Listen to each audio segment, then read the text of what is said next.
and welcome back, everyone. Welcome back to another weekend edition here of the OSC Elite Rising Star number 19, day 5. I'm of course your side VIP, which I'm joined by these amazing players and by the people in chat as well. Welcome one and all. We returned with something special. This tournament is dedicated to the up-and-coming players in the scene and in the region. Again, for players that are maybe a little bit too high-ranked, players like Cyril, Rainer, Clem, Maru, Hero, Classic, Fjant, players that have achieved too high placements in some of these bigger premier tournaments are ineligible for this event. This is for the up-and-coming talent, the Rising Stars, if you will. Let's go. Let us go. Again, this is day 5 of the event. Every week we do cover, 6 to 7 matches. A lot of series do occur throughout the course of the tournament. A lot of matches to be played, especially in the lower bracket. We will get there. We'll get there, man. We'll get there. Aye. So again, massive bracket, massive tournament, and we will soon be jumping in. One moment here. Also, I did want to give a bit of a, did want to apologize a little bit here, just because we did miss out on some casts over the weekend. If you're a part of our Discord server, you would have heard, but we were supposed to co-stream RSL over the weekend, RSL the playoff semis, finals, and on Saturday and Sunday. But unfortunately, something did occur Friday night, so that would have been, Friday night, right after the pond cast. I was talking about the patches. Unfortunately, did notice something was wrong with Chi-Chi. Chi-Chi was one of her bunnies when we rushed to the hospital. And thankfully everything was taken care of. Basically, she was suffering from GI stasis. Basically, right after broadcasting the patch notes, like I went in to check on them, and she wasn't eating, and we were concerned. And thankfully, we went to the hospital. She stayed there for like 48 hours or so, and now she's back with us, and she's slowly recovering. She's recovering. Thankfully, we only have one cast today. We don't have a cast this evening, so I will have that evening available to look after her. But she is recovering, but again, things happened over the weekend. That's why we didn't cast RSL. I also did notice that the GSL cast yesterday was cut short. The power went out, unfortunately, so we'll have to show that, I guess, before the next finals stream. We'll try to figure it out. We'll try to piece it all together here. But due to what's going on, our schedule is going to be a little bit leaner than usual. To quickly hopping on over, but our schedule is obviously full as it typically is, and we're going to try to cut back a little bit here and there on certain casts, just to make sure that I can look after the bunnies. But that'll be the plan later on. For now, though, we're focusing on OSC. We're focusing on our broadcast. We're jumping to game 1. Game 1 is going to be between Shameless and UD Soldier. Let's go. It's going to be a PvP in the upper brackets. Let's go. Let us go. Bearing in mind the winner of the series faces off against Siege Machine in the next round. Let us go. As spawning in the top left-hand corner of Ruby Rock, we have the green Protoss player, the green Protoss player himself, representing Team Little Fairy. It is UED Soldier. And spawning in the bottom right-hand corner, we have his opponent. We have the blue Protoss player, representing Team Stouty Balls. It is Shameless. Let's go. Let us go. And if you're in the chat, you know what time it is. It is Gamba time. Predictions are open. Place your bets on who you think will claim the series. Best of luck in the chat. Best of luck, buddy. Best of luck. As we are jumping into our fresh best of 3. Again, this is going to be the upper bracket of the tournament, and then after this, we'll be jumping down to the lower brackets. When it comes to upcoming matches here, we have UD Soldier versus Shameless. We have BabyMarine versus Rebellion, Sebestis versus Art, and Fjant versus Mini Zerg. That'll be the first half of the broadcast. Then, bam, we've got 3 more matches after that. A lot of matches, a lot of StarCraft. Let's go. Now we have our PvP, and it's going to be an interesting battle here. As Shameless, he's one of the favorite players to take the entire tournament alongside Siege Machine. Shameless, he was our previous reigning champion, but UD Soldier, if you remember, he is Shameless's replacement. For a very, very long time, Shameless was on Team Little Fairy. Shameless recently, a couple of months ago, did end up joining Stouty Balls, and Little Fairy, to replace Shameless, they did end up picking up UD Soldier to replace Shameless when it comes to all the Chinese tournaments and Chinese team leagues that Little Fairy does compete in. to the point where UD Soldier, I would say, is now the new ace player on Little Fairy. Still a ways to go. You know, the shoes that were left behind are quite big to fill, and UD Soldier is doing his best to do so. And again, he's doing fairly well in the Chinese team leagues. But again, Shameless is still a bit of a tier above, or at least currently is. And we'll see if UD Soldier can prove himself as nice. He gets scattered, he gets found out. Shameless does confirm the pylon location.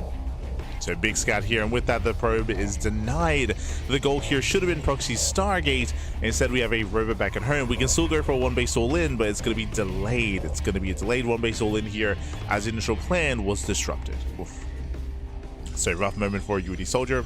I will see if he goes for a third gateway behind this to commit into the all in, or whether he tries to macro from here. He still has the option. Still does have the option. I should also remind everyone as well that this tournament is played, of course, on the regular base game. We spoke about this on Friday, but a bunch of tournaments are going to be taking place on the PTR. I can say with certainty, of course, our tournaments are going to be in the PTR. So Sparkling Tunic Cup, Sea Duckling Open, and Master Swan Open. All of our tournaments will be on said PTR. Likewise, I believe other events are going to be doing so as well. I spoke with SC Boy and those working on Kung Fu Cup, and that should also be on the PTR. I would imagine that Stegosaurus alongside TKL with Monday Night Weekly and Pegasus Cup respectively will be doing the same, but I can only speculate on that.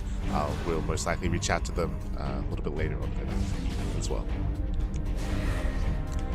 If that would be the case, then Monday Night Weekly will be the first Open Cup on the PTR, and then that'll be followed by Sparkling Tunic Cup, which will be the next Open Cup on the PTR, or by Kung Fu Cup as well, or Sacred Cup.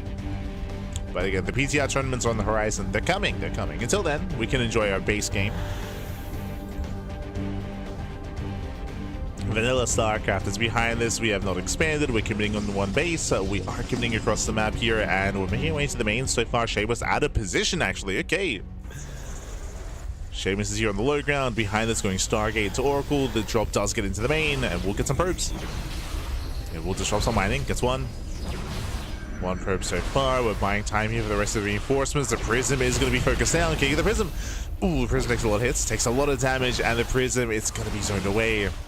It has to abandon this army. Does catch a second probe. We're going to 4. 4 probes going down. Not bad. But I mean, it's a 1-to-1 trade. It's a 1-to-1 trade here. That was 2 adepts in the Stalker for 5 workers in total. At the same time, the Oracle does break in across the map. Doesn't get much damage done here as the army is in position, thankfully. But UD Soldier is pinned back, and he's still one base all in. Bear that in mind. Shameless back at home. He should be working towards Phoenixes. Oh, my apologies. Going for his own defensive Immortal production. Okay. Once he has enough resources for it, he can get a Phoenix as well. That would be ideal to zone away the Prism and to lift up Immortals. We'll see. Stay strapped into the main base. UD Soldier does react. Despite that, still within range, and oh, that's still going to be 5 probes getting caught out. Ay. And again, he's all in, warps in 2 more Stalkers. It's a decent army, don't get me wrong, but pushing up this ramp is going to be difficult. There is a force field.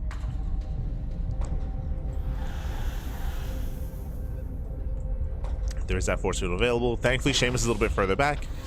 Does go for the unload. Oh! One Stalker gets caught.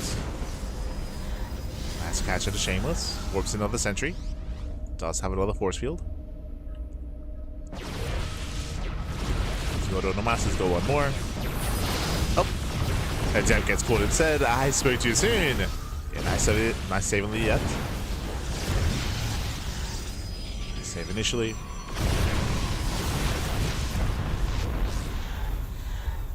As time goes on, we're getting a second Immortal.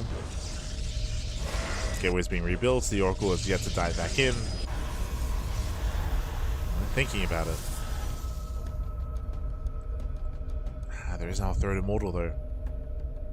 Going Twilight counts behind this. Interesting. Another Caesar trap, but once again, UD Soldier pulls away properly this time. I say that, still gets 4 probes caught and 2 Stalkers. Immortals they also in. They take down another gateway. UD Soldier, he's gaining some ground at least. It does take down 2 gates. And now there's no production. Yeah, 0 production currently available for Shameless. He's rebuilding his gateway. Limited warp-ins. Beauty Soldier, can he break through? Oh. Ah, there was a window. There was a window, especially because there's 2 immortals that are not a part of this fight here for Shameless. There's now 4 immortals for Beauty Soldier. I do think that he could just force his way in here. I mean, I say that there are sentries, there are force fields. Shameless bold move does go across the map. Does go for the drop. And there is a moment of vulnerability here, but Beauty Soldier's not aware, right? He's not aware that Shameless abandoned the army. He's moving out with both immortals. Beauty Soldier going for his own drop into the main. Who distracts who? Who distracts? Walls down load. Both players. This wall prism's quite low. Can we get the prism? Not quite. Prism gets away. Meanwhile, the immortals are overwhelmed. They break through the main army. There's no recall. There's no energy for a recall. Recall's not available, and with that, this main base is going to be, it's going to be destroyed. Like, he cannot defend the main. Oh, there it is. There's that recall just in time. Did barely gather enough energy. This buys enough time for Shameless to expand if he so chooses to. Ah, there it is. The probe does move down. There's the expansion. Massive moment here for Shameless. The first to expand. That was 10 probe kills on the main base. Beauty Soldier down to 20 workers. Down 12 compared to Shameless. Ay, ay, ay. Some rough losses.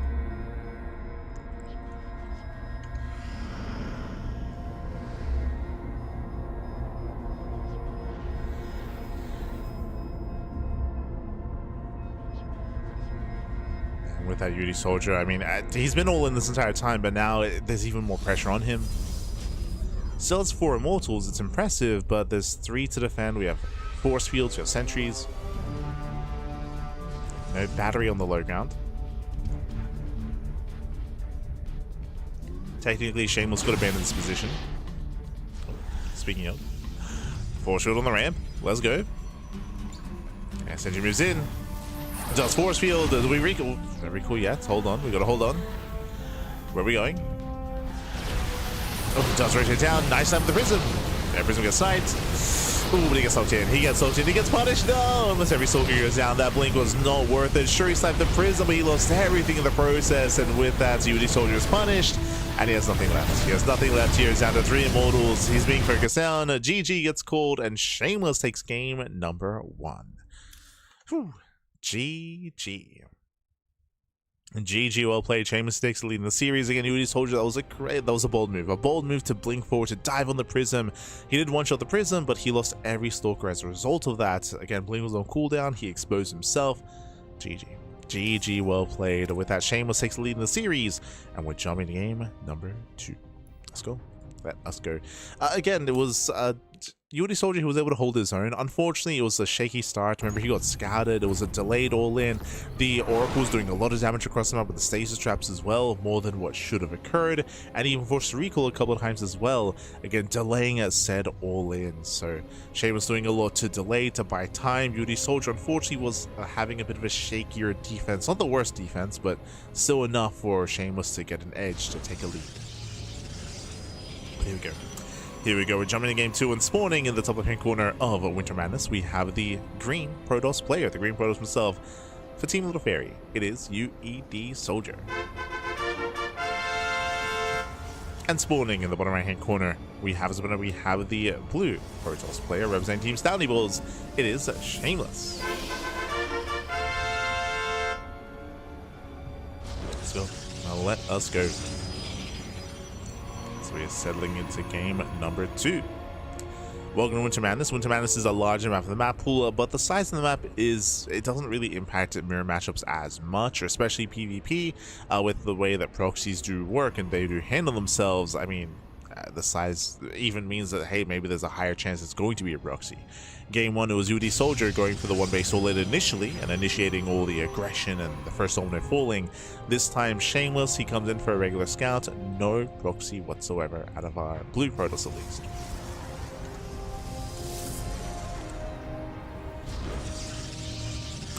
I see in the chat, Kura saying Stego confirmed. Oh, let's go.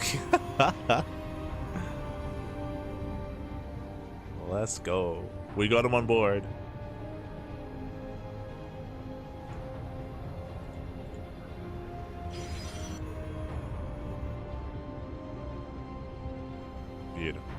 Now we're just waiting on TKO.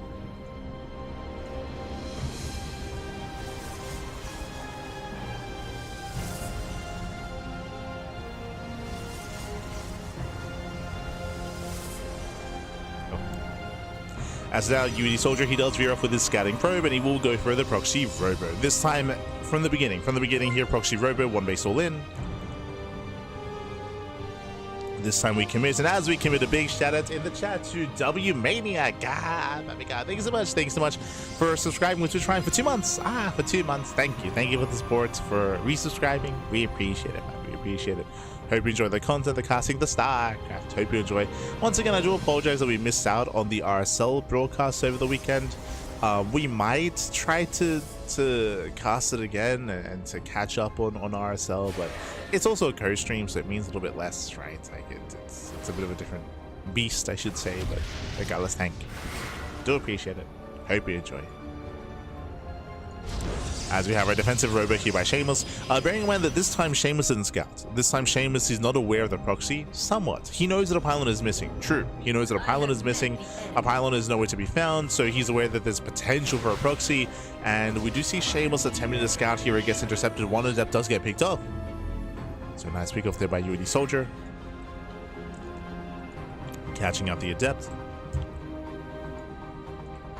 Prism is moving in. And we'll see if UD Soldier can break through. Behind us, we have a safety battery here for Shameless. Yeah, Shameless, he rescouted with his probe, checking for an expand, even getting his own proxy pylon across the map. With his own defensive robot, I mean, this is meant to be a blind counter. It's a blind counter here out of Shameless. He already has the Immortal. Proxy pylon, this should be designed to warp in adepts, to warp into the main. Remember, 2 adepts can one-shot workers. Thankfully, I believe that is a full wall up here from UD Soldier. It's a full wall. Immortal has arrived, waddling in. He's coming. Here come the adepts. Unfortunately, again, there's a full wall, so there's some limitations here for the adepts. Nice pick up on the sentry. Yeah, that shouldn't have happened. Adepts are moving in. And we commit to the shade. Remember, 2 adepts, they can watch your workers. They get 1, they get 2. They get 1, 2, soon to be 3. 3, 4 probes going down. Nice damage. Getting into 5. Meanwhile, across the map, Shameless has still yet to break through. He's forcing defensive weapons at least. That's 5 workers going down. A nice start for UD Soldier. Fun fact, UD Soldier is still behind in the worker count and behind economically.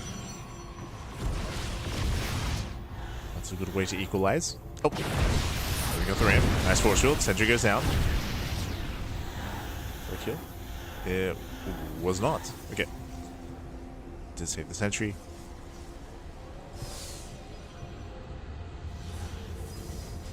Shameless buying time. Reinforces with those adepts. And he's just building up his own defensive immortals. And this is why this is meant to be a hard counter. Technically here we have an even immortal count, but Shameless has the high ground, has the better concave, and has battery support as well. So UD Soldier trying to break into this position that has a weaker setup. Oh. As he tries to move in. So you get the mortals to be punished. Nice juggling here by Shameless. Oh my god, saves the sentry, takes out one of the immortals. And now we're down to 2. And now UD Soldier is perpetually behind in the immortal counter. Does kill another 5 probes, that is true. Shameless now behind in workers. But Shameless took the better fight. And now he's breaking out. He's breaking out. Catching out one of the immortals. Shameless, he commits. Kills 1. Oh my gosh. And catching a Stalker, catching an immortal as well. There's nothing left. There's nothing here. We're down to 1 prism, 2 immortals.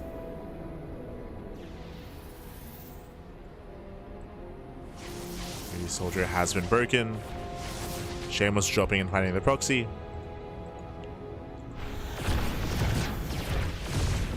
Oh, drop back into the main. Rover's depowered. And this is all that's really left here for UD Soldier. Down to 2 immortals, down on a prism, just microing his heart out. That does focus down 6 probes. 2 immortals, they one-shot workers.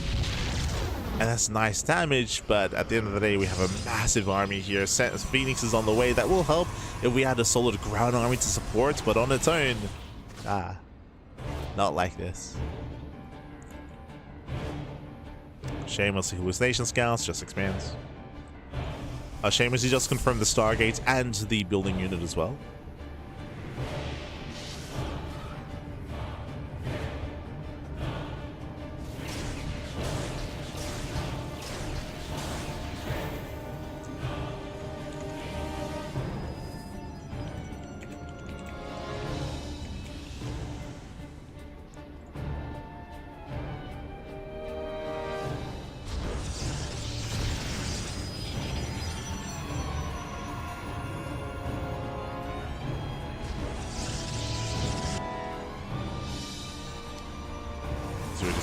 Nope. Let's try to poke in. Natural base is being secured. And as the game progresses here, Unity Soldier, he still needs something to recover in this game. If you can go into the mineral line and pick up some key workers while without losing any units, then maybe. Oh, no. Yeah, he commits. He does commit in. Nice lift. Molds over on the ground army. They don't kill any opposing immortals, but not a bad trade here for Unity Soldier. Even going for the dive. Ooh, he does go for the dive. Prism will go down. Will not go down. Never mind. Does not kill the War Prism. Somehow, some way, Shameless keeps it alive.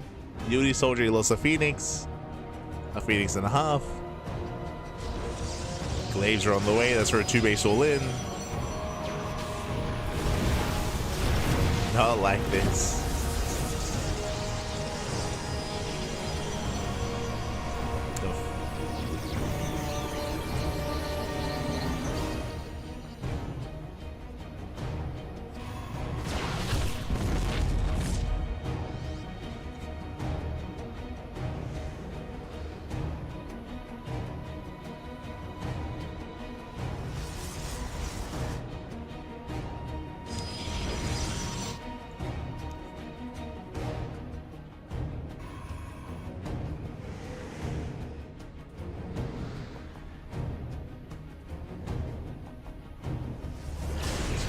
Forward. Again, they pick up a couple of workers here. Shameless's probe count is still quite low, but it's the army that's the big concern, right? Shameless has been preserving his army from the beginning of the game, and now here he comes. A massive army to work with. Looking at the units tab here, we have 12 adepts, 4 immortals, double the immortal counts, an insane adept count here. Well, stalkers, the prisoner reinforced. Now the War Prism at least is low on HP, so maybe not the most reliable form of micro here with the War Prism. Is more vulnerable. That is true. But outside of that, it's going to be a tough hold. It's going to be a tough defense here. We're throwing down a wall of batteries. We got 3 batteries on the way, 4 batteries even. Sorry, 3 batteries in a pylon. But they're not going to matter. Not against 4 immortals. We go for the shade. He commits. Glaives is done. Does cancel the shade. Catching at the Archon. And the Phoenix, they try to lift, but there's still so many immortals on the ground. And GG gets called. GG gets called. Shameless will claim the series 2-0. GG. GG, well played. I saw the read out of Shameless, winding it all the way back. Remember, Shameless, what did he do? He went for a robo opener after scouting that a pylon was missing. Technically, he could have fallen behind or even been forced into an all-in himself, but he did read this as his opponent going for a committed proxy all-in and was correcting that assumption. As a result, that was a quote-unquote build order win for Shameless, because it means you have the same production, but one player has a defender's advantage, the other does not. So Shameless, he had faster reinforcements, he had that battery support as well, and the high ground as well. And with that, Shameless was able to defend and shut down the aggression. I will say, I will give some praise to Unity Soldier when it comes to economic damage. If you recall, leading up to that big engagement, leading up to that big fight, he was doing a good job when it comes to shading into the bases, into the mineral lines, and killing probes and getting ahead worker-wise. That is true. At the same time, you could argue that because that was happening, his main army was weaker because he's spending his units to harass and less so to bolster his main force. So there is a bit of a give and take there. And potentially one of the reasons why he did struggle in that main fight. But GG. GG, well played. With that, Shameless, let's claim the first series, and we still have many more matches ahead of us. Up next, we're going to be breaking free from the mirror matchups. Up next, BabyMarine versus Rebellion in a Terran versus Protoss matchup. Let's go. Let's go.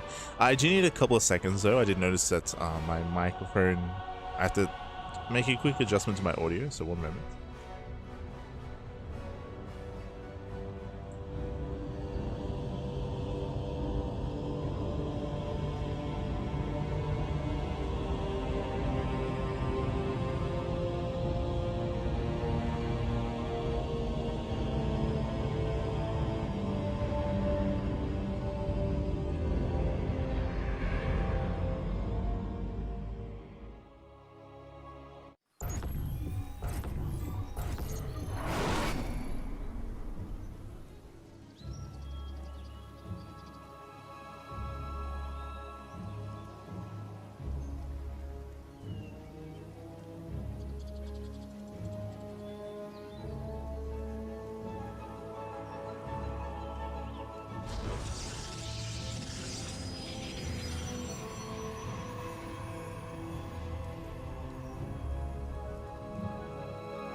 Test.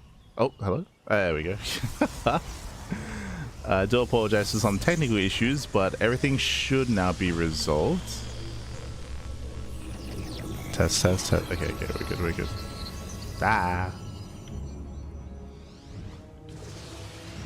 We were going into like the players and everything. Smurge. So again, do apologize for some technical issues. As I mentioned before, I mean, I said it before, but no one could hear me. I did mention that the power went out yesterday, mid-stream and mid-cast. So because of that, some settings were reset and some things were not quite working as intended, so I do apologize for that, but everything should be smooth sailing from here on forward. We were just having a bit of a discussion here, talking about the players themselves, talking about how Rebellion, he's often a player that does think outside the box and comes up with his own builds. So again, respect where respect is due. When it comes to Rebellion, Luna C, Prome, a lot of it do often come up with new builds and new styles, and then you have players like Hero that take that into like the pro level and showcase that there. Sometimes if you see Hero do something crazy in a certain game or in a certain series, more often than not, I say more often, at times that is often taken from players like Rebellion, like Lunacy, and he takes that and he elevates that further and then kind of takes that to the mainstream a little bit as well. He kind of falls back on the Kala, on the hive mind that is Korean Protoss, and sees what they've been cooking up at times. But here we can see Rebellion is playing relatively standard Twilight Council opener into his own Robo, into Bay, into Splash Damage, into Colossus. Nothing crazy, nothing too quirky here, nothing too out of the norm. Meanwhile, what we were pointing out from BabyMarine is 3-Rex. He went for a standard economic opener into a massive 3-Rex stim timing. Stim is done, Combat Shield is done. It looks like though we're going for a delayed push. We are waiting for the Medivacs. So we have 2 Medivacs on the way here to support the army. Typically you would hit pre-Medivac, but here we're hitting with Medivac, so it's going to be delayed for BabyMarine. This does give time for Rebellion to scout, to confirm, and to slow this down.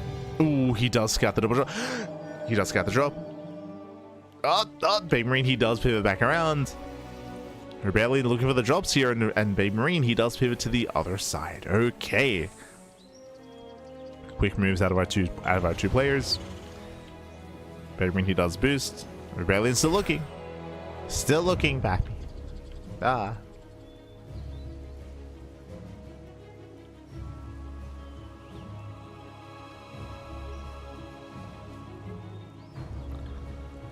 So you have a double drop moving in.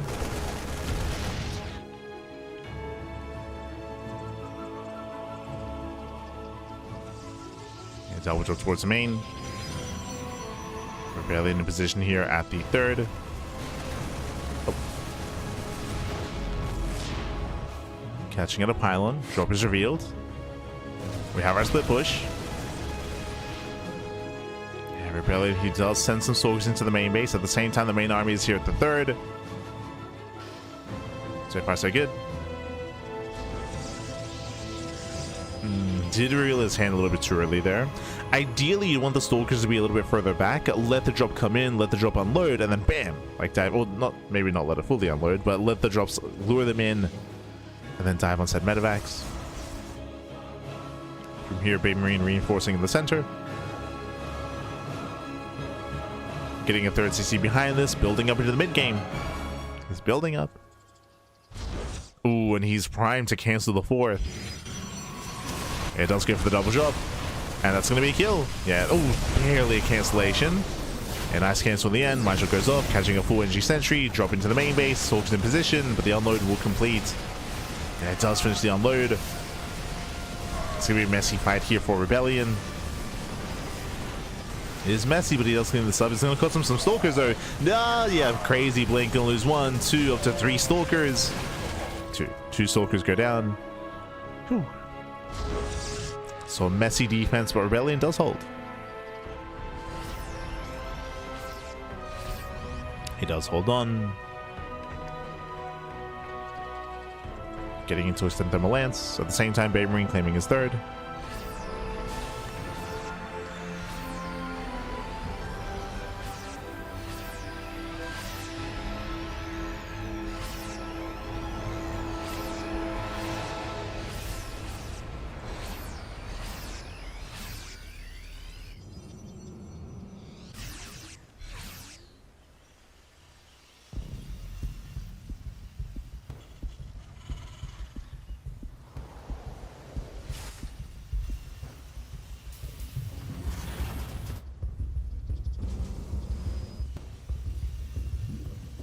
From here, Rebellion, he is setting up.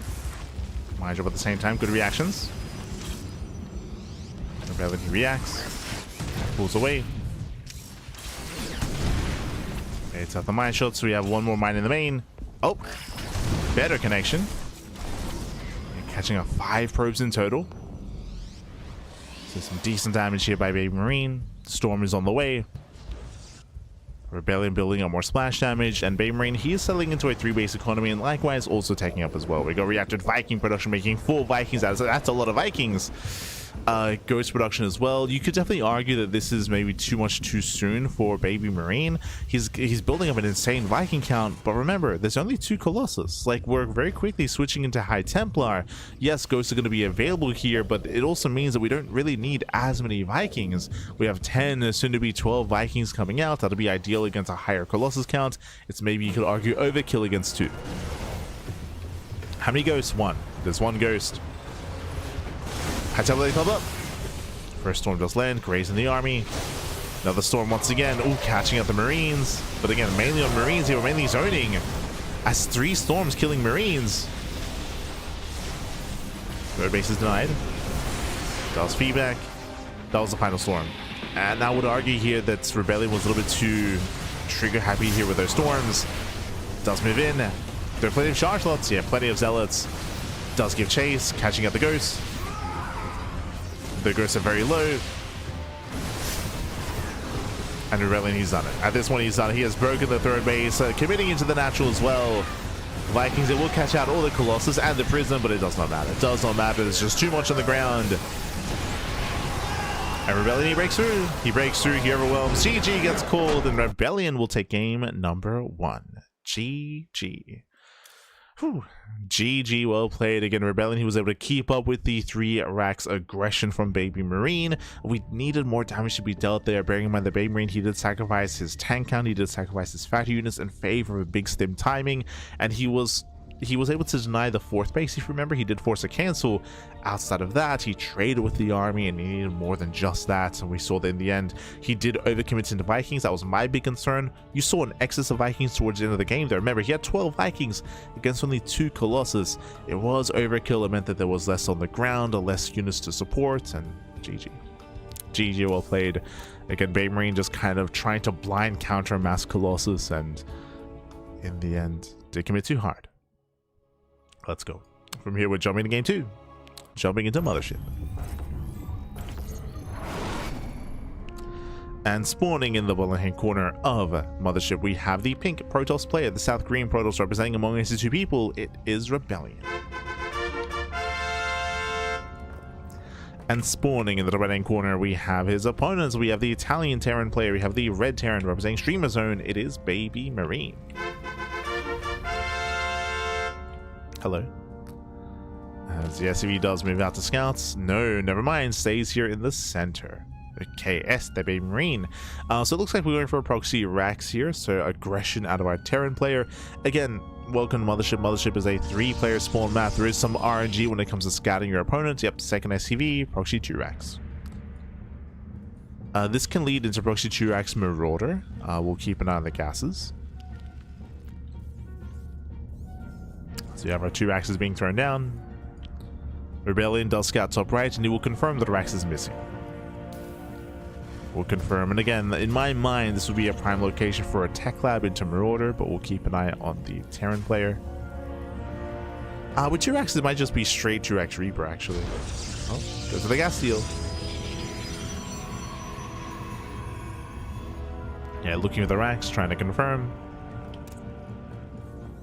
Does attempt to.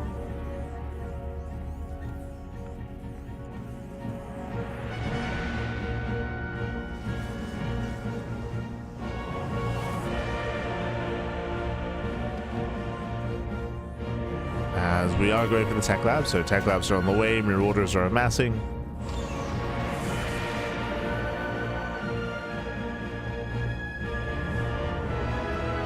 Oh, he's stealing gas. He takes gas, he destroys it, takes minerals, he's just mining, Babby. Ay, ay, ay. Look at him go.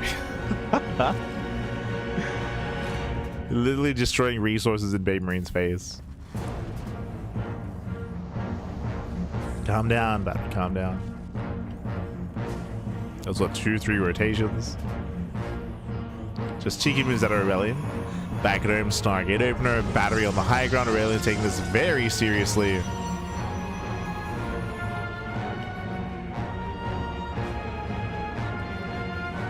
And we'll see if he confirms.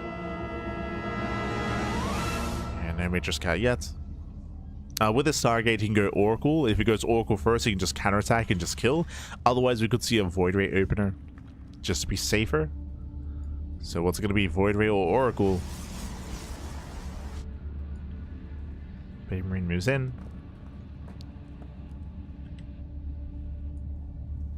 SCV ready.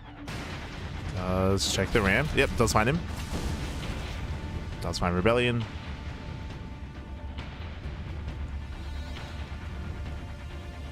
Rebellion can get a ninja base, technically. True.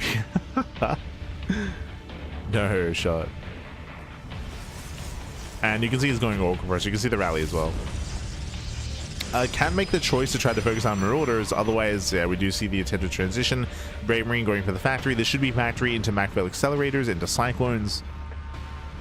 Oracle just zooms across them. Oh, no, does focus on the Marauders. We commit. Yeah, we do commit here. Bunker is going to be denied. We chase down the Marauders before moving out across the map. And back at home, nothing shoots up. There's nothing here to defend. Now, thankfully, some energy was just wasted, was just spent on a Marauder.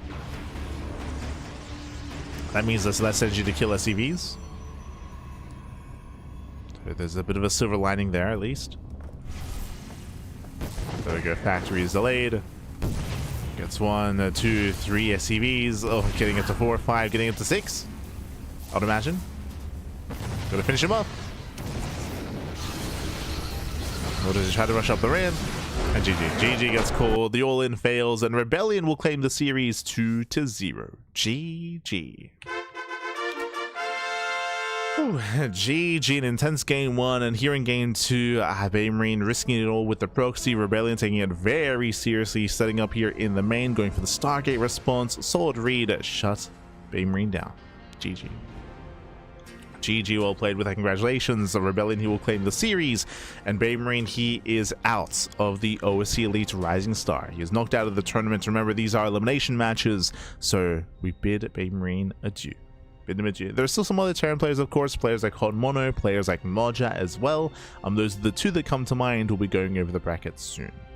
Otherwise, we're jumping into our next series here. We're going back to the PvPs. Let's go. It's going to be Sebestis versus Art in another Protoss versus Protoss matchup. Once again, these matches are in the lower bracket. Lower bracket matches. Let's go. Here we go.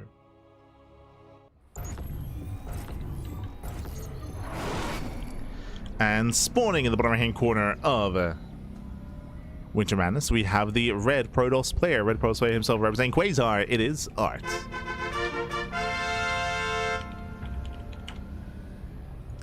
And spawning in the top left-hand corner, we have his opponents. We have the yellow Protoss player from the land of Czechia representing Team Ruddy. It is Sebestis. And if you're in the chat, you know what time it is. It is Gamba time. Predictions are open. Place your bets on who you think will claim the series. Best of luck in the chat as we delve into our PvP. Let's go. Let us go. Coming into this, it's a harder one to call. I would say that Sebestis has a lot of potential as a player, but Art has been looking much more in form and much more dominant as of late. Art has been looking like a beast against all things Protoss, against Korean Protosses and European Protoss players alike. Este Art. We'll see if Sebestis can keep up.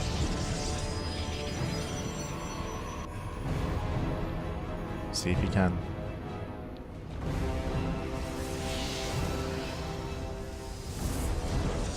Now you gotta be paranoid checking the audio levels. Is everything working? It's fine. It's fine.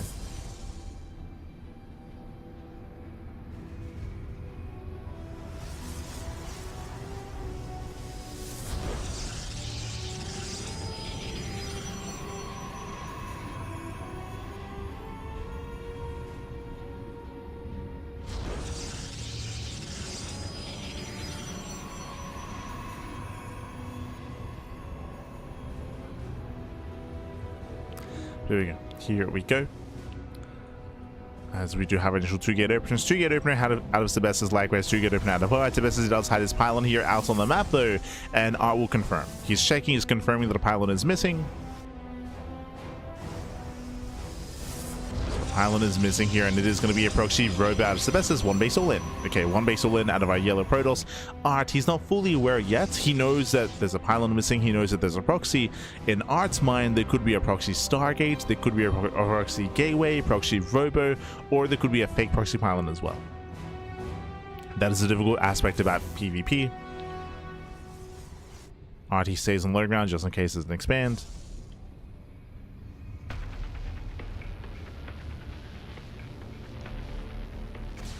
Looking and searching.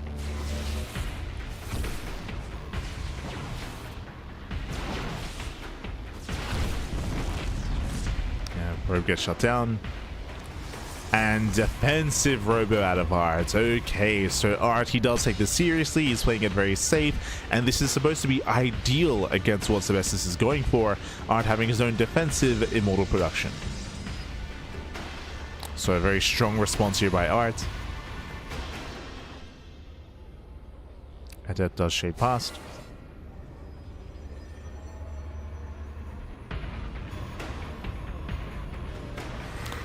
Shading past and shading in. Oh! Gets into the main. This one gets 2 probes. Getting up to 3. And 3, 4 probes going to be going down. So far, decent damage here by Art, crippling some of the economy and slowing down Sebestis already here. Ay, that was with only 1 adept, by the way. That's kind of crazy. that's wild. So nice start here from Art. Behind this, getting his own battery up and running, sentry as well. He, of course, with that also confirmed there was no follow-up tech and there was no expansion, so he knows 1 base all in. He knows. He's fully aware. Going War Prisoner first. Once again, this is a very bold move. This delays the defensive immortal in favor of harassment across the map. Now, you can try to get away with this with sentries, right? Sentries that ability to force field, to delay, to slice up the army. But Art, he needs those force fields to land. Without them, he will be broken.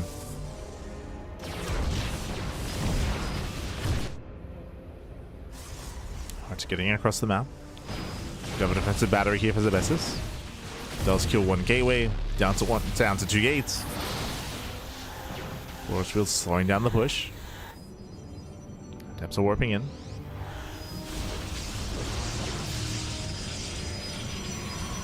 Depths warp in. We got 2 more batteries on the way, 3 in total for Art. Drops into the main. There are 2 stalkers though. Despite that, mining is being denied. 1, 2, gets 3. 3 probes go down. Force field once again delays. Now we have 2 defensive immortals. Ooh, Will is a 2nd gateway. Down to 1. Down to 1 gateway. Art is supply blocked. Ooh, heavy supply block for Art. So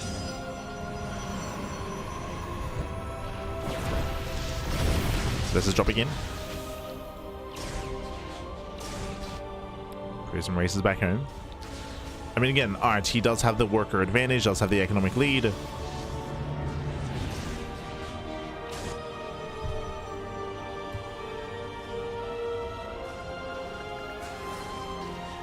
Stargate's on the way.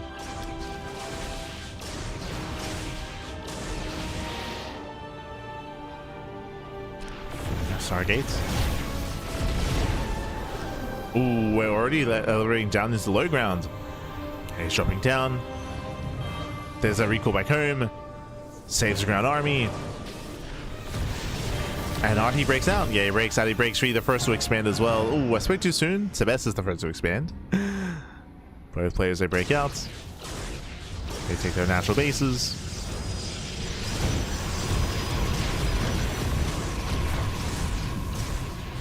Does attempt to dive. And we have to take stock here. Okay, so first things first, remember Art has the higher probe counts, and that will come into play as we expand. So better economy for Art, slightly better. When it comes to Phoenix production, we're both going to have 1. So building up our Phoenixes. Art, I believe, does have a recall available. He does. And he gets caught. A massive catch. Has the option to recall. No, he just chronoed. He just chrono boosted. Yeah, he had a recall. Now he has to drop. He has to unload. Prism is barely saved, but with barely any HP. So again, misstep there out of art. So go for the chrono.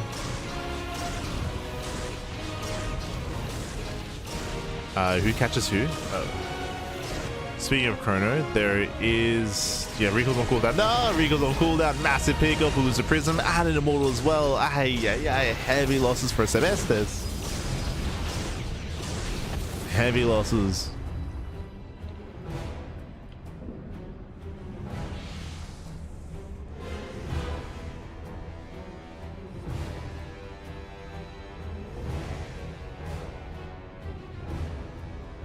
Sebestes is forced back. Arns was still maintaining that slight edge over his opponent. Up in Immortals, up in Economy. Blink now on the way as well. Now there are ways for Sebestes to recover in this game. As you can see here, we're active with the Phoenixes, and we can use this to catch the Warp Prism, to dive into mineral lines, to harass. But he just sends everything right through the center. And I believe Sebestes has not seen this. He has not. Yeah, he has no idea. Back at him, no batteries? No shots. 0 batteries here to defend. That's going to be a tough hold. Phoenixes, they dive into the main. There wouldn't be him to defend either. So limited defenses here for Sebestes. No batteries, no Phoenixes. Speaking of, we just go for the lift. Yeah, lifts in. Goes to dive. Nice force fields here by Sebestes, delaying the Immortals. Massive delay. A lot of wasted DPS. Yeah, wasted damage. Boys are being pulled. Are trying to break through. Does focus on one of the Immortals. There's one Immortal left here for Sebestes. The lift back. He lifted his own Immortal to stop being surrounded. And in the end, I believe he does have enough. If he does have enough, he breaks through the mineral line. 21 probe kills.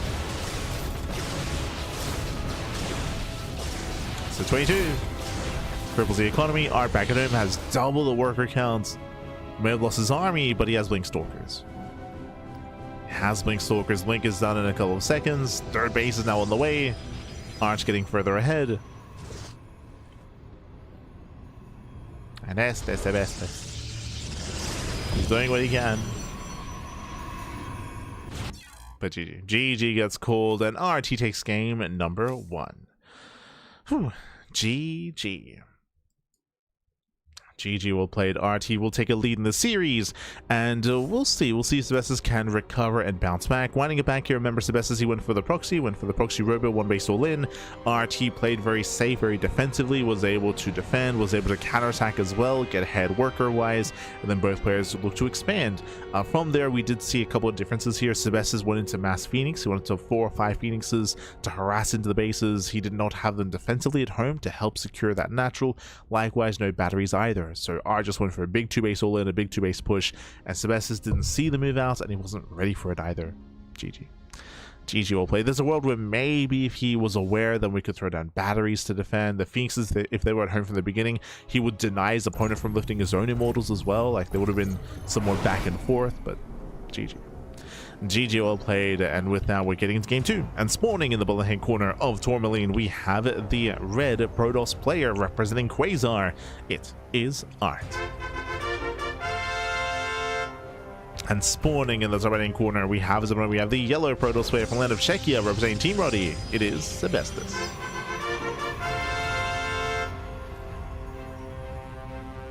Here we go.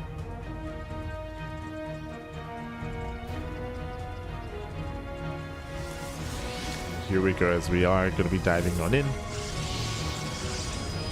Building up into game 2. Now, last game was Sebestes that went for the proxy and went for the proxy robo 1 base all in.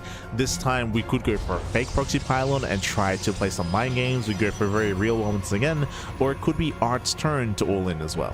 Now, welcome to Tourmaline. Tourmaline is a very small map of the map. Small map, short rush distance by ground. This does allow for players to all in from at home. They don't have to proxy to all in on Tourmaline. All in from back at home can still hit very, very hard.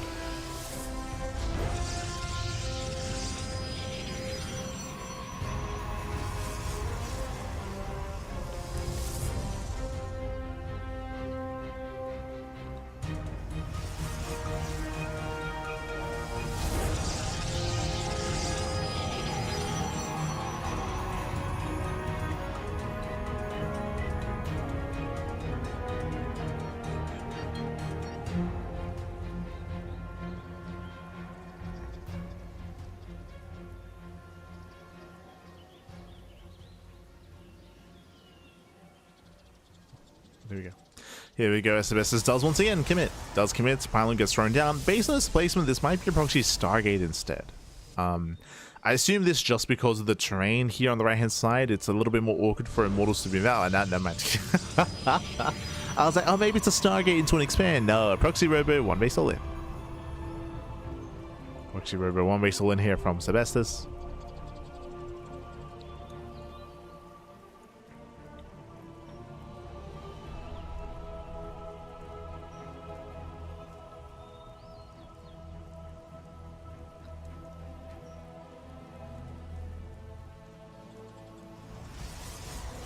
Pro moves in.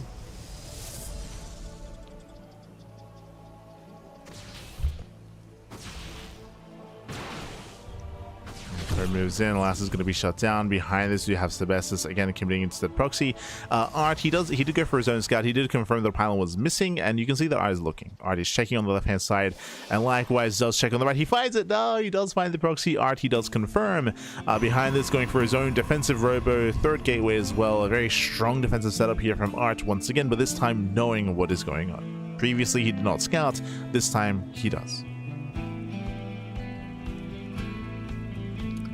So Art, as a response, he just pushes across the map. Bold move. Just goes to the main move out.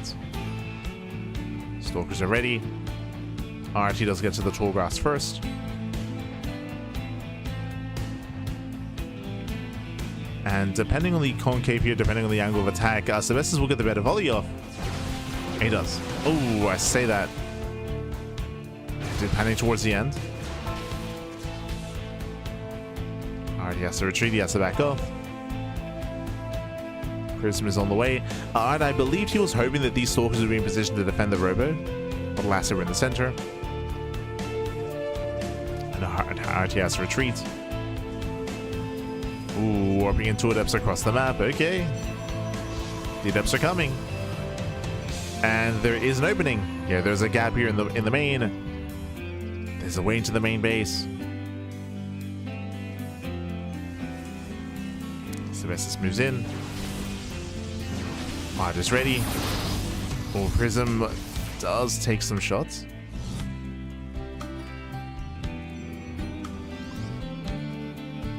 Has Epson shit in? He gets in. Yeah, he gets in. He can one-shot probes. 1, 2, getting up to 3 probe kills at the same time. Sebestus moving into the main. A nice force field. It looks down one of the Immortals. Massive pickup. One Immortal goes down. A huge catch here from Sebestus. At the same time, these depths are they're still uncontested. Still uncontested. Still wreaking havoc. There's the defensive warp in.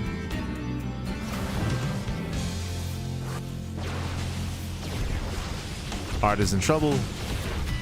Gateway's gonna go down. Does get a sentry there. Gets one.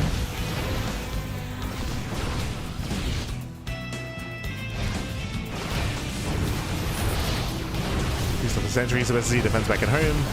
Did lose 8 probes in the process, so he has a little bit of economy. Oof. And the Immortals are trying to break through here. Overall, the battery's putting in a lot of work. Now we have the defensive Immortal. Oof. Yeah, catching a Stalker, and again, the defensive advantage just proves to be a little bit too much. Art, he is barely holding on. Again, he's got more reinforcements than his opponent. Celeste is down to 19 probes, under 1 base saturation. Oh, crazy.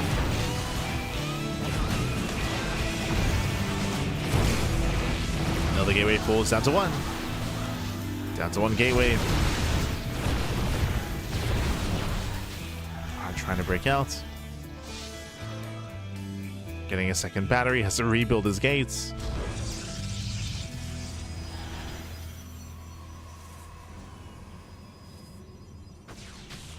Does have to rebuild. Nice catch out of Art.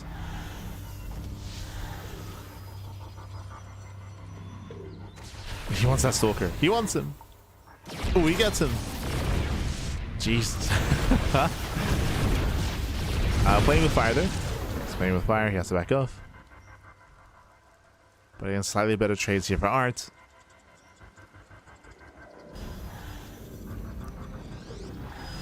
Stargate's on the way for both players.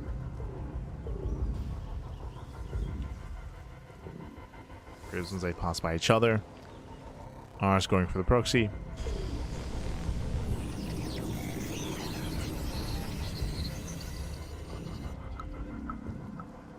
And does find the pylon. We'll be able to focus it down. Yeah, the pylon does fall. Denies the immortal. Are the first to expand.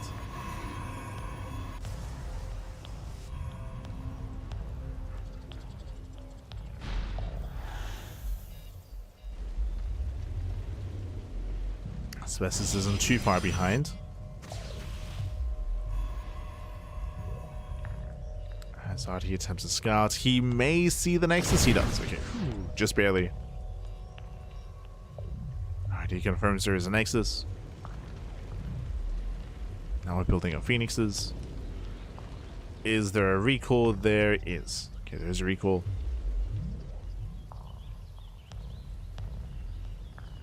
And this prism should be saved. And it will. There's a recall back home.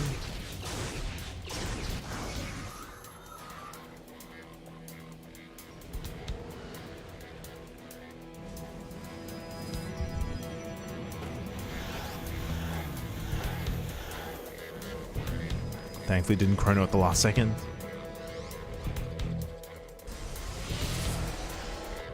Now we're stabilizing. We're calming things down. Now where exactly are we? Okay, so from here on forward, we do have an even immortal count, 4 and 4. We do have Sebestus with a higher Phoenix count actually. Okay. Slightly high Phoenixes. Now we see why. So Sebestus has 3 Phoenixes, and behind this we have a Twilight Council on the way for Arts, going into faster, I would imagine, Blink, or maybe even just Glaives. Once again, Art going for the main push. Sebestus, he does have 1 battery on the low grounds, but he's actually breaking out himself. He's getting caught out in the open. Okay, who catches who? Yeah, there's shots here from Art. Does chip away the army.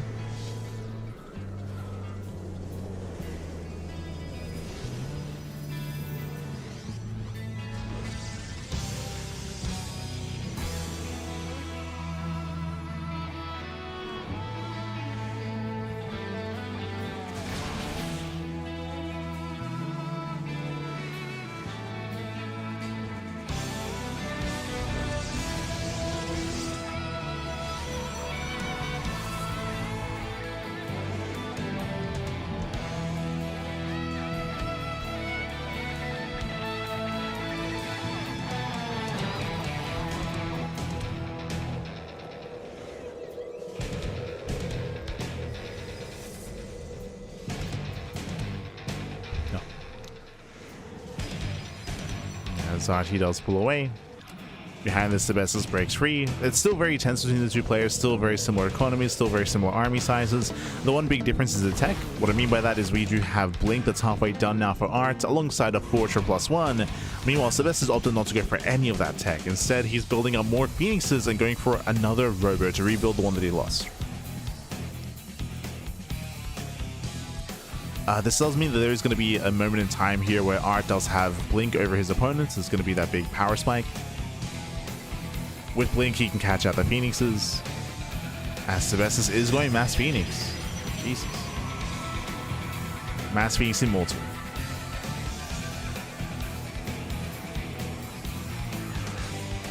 Yo, he's doing Roddy proud. True, true. Doing him proud. We've been there before. I'm getting deja vu. It was Phoenixes that move out across the map. As they move out, Art, he does move in. Sebestus, he will hit the mineral line, but Art, he does not care. Not anymore. Herbs do fall. Art commits. Commits in. Better concave. Force fills the entrance. Forcing a recall. Uh-oh. Yeah, boys are being pulled. And do we focus on the immortals? We do. Yeah, 1 immortal goes down. 2 immortals go down. Massive pickups. That recall was not worth it. Losing 2 immortals already. Yeah, messy defense here from Sebestus. Immortals are being lifted as well. And Phoenixes, they don't make it back home. GG gets called, and Art, he will take game number 2 in the series, 2-0. GG. GG, well played. Congratulations, Art. He will claim the series. Again, just like game 1, we saw it here in game 2 as well, where Sebestus was being very active with his Phoenixes to harass across the map, and that meant that they were not a part of the defense back at home. That was a lot. That was what, 7 Phoenixes. That could have been a huge deal defensively to pick up the immortals, to zone away and pick up some high-tech units. But last, they were racing back home. They were mid-flight before the game ended, so they were just not a non-factor in that final engage. GG, well played.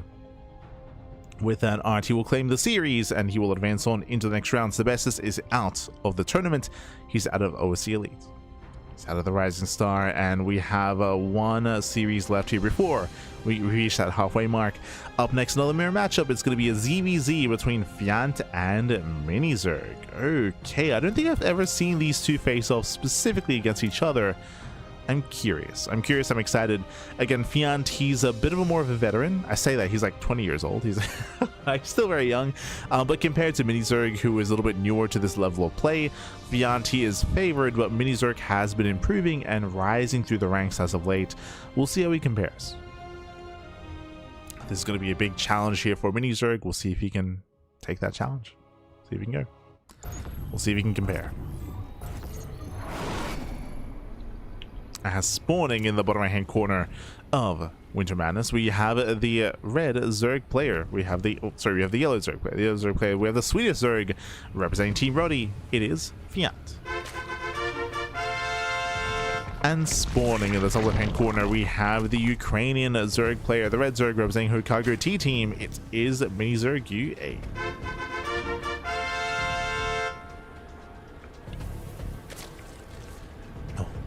We go as we are settling into our ZVZ. And again, Minizerg, we have seen him play ZVZ before. We've seen him mainly against like Young Yakov, against GG Machine. I will say that the skill between Minizerg and Fjant should be closer than that of Young Yakov and GG Machine, but despite that, Fjant is still coming in as a much more favorite player, much more experienced player as well. We'll keep an eye on our openers. So far, everything's looking as it should. Meanwhile, thank you so much, Mason Jar 014 in the chat. God, thank you so much for the 200 bits. We appreciate it, papi. Gracias. Do appreciate it. As our players are just opening up. I hope you enjoy the content. The StarCraft.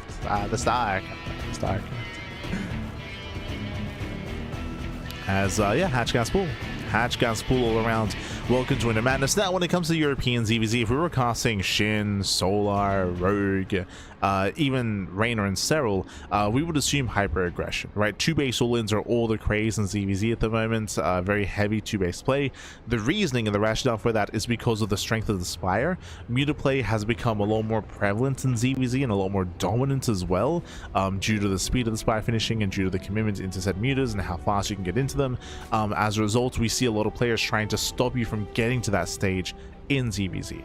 But just below that, that's where we still have Roach Wars, right? Roach Wars between players like Fjant, Minizerg, and Mixus, who I'm thinking of.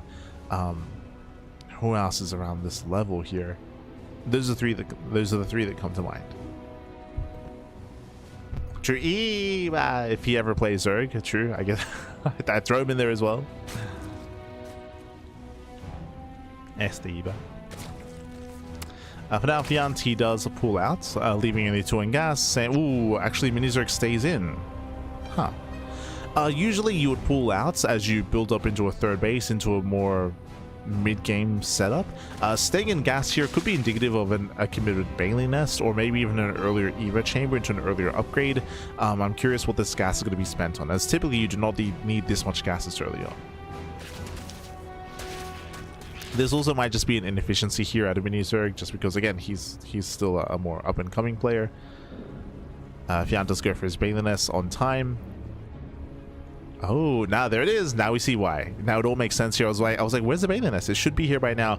It's a delayed Bailey Nest, and now we see why gas was being mined. It is going to be for a Roach all-in. Hidden Roach Horn behind the main base. This will be for an all-in. This will be for an early push, an early move-out. As this Roach Horn is very early and of course hidden as well. Now the goal is to make everything look standard. And again, as we mentioned, this Bailey Nest is late, but in Fjant's mind, I mean, it might just be a delayed nest. He hasn't even confirmed actually. If Fjant ruins too much, then he will just die. So you gotta be careful. Roach production has begun.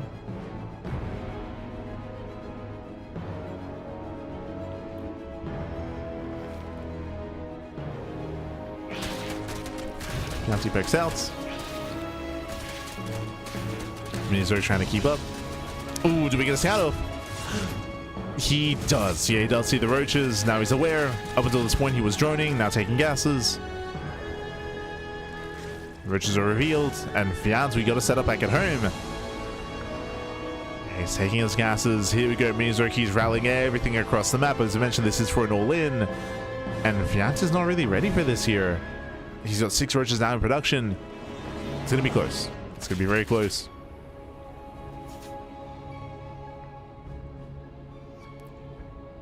So we should have like 1 or 2 banelings to zone away and to protect the roaches. There's that second baneling in production. This third base can be killed and should be. Oh, that was catch reinforcing roach. Yeah, 1 roach goes down. Very nice pickup. Fjant is able to respond in time. He's saving the third. Huge. Saving the third base. Once again, Fjant catching reinforcements. Yeah, it does catch reinforcements. And with that, I believe Fjant with defender's advantage, he should have enough. He should have enough here. Nice target flank. He does focus on the banelings as well. There's 1 baneling left.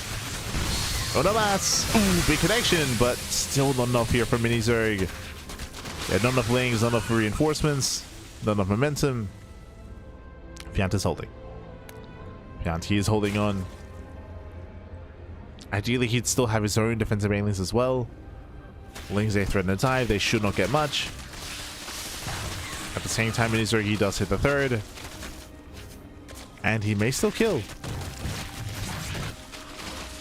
He may be able to kill the expansion. He's diving on the roaches. These are okay pickups, but I'm not convinced here that it's going to be enough. Oh. Barely gets 1 more roach. With ling reinforcements, I mean, these are some decent pickups here. But Fjant now, so his queen's moving forward. Transfuse as well. Big transfuse. And Fjant holds. Yeah, at this point, Fjant is held. He's held on. He can now chase this down. Without roach speed, of course, he cannot move out. So we have faster lair here from Mini-Zerg. No, lair's already done for Fjant. Never mind. And there's roach speed. Yeah, roach speed is going to be the nail on the coffin. There's going to be a massive window in time where Fjant has roach speed and Mini-Zerg does not. Until then, Fjant has successfully defended, and now we can start to drone. We can drone, we can saturate. Oh, even catching out some of these roaches. Massive catch here from Fjant. Yes, 1, 2, 3, 4 roaches. At the same time, Lings, they counterattack. They're going for the expansion, but there's a transfuse. We have transfuse.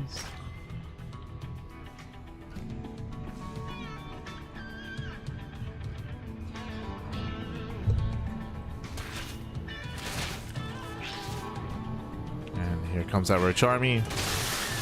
Has arrived. And with that, this cannot be stopped. Not this many roaches here. Cannot be stopped back. Only a handful of queens. They're all getting picked up. Roaches, they bust into the natural. Bust on in.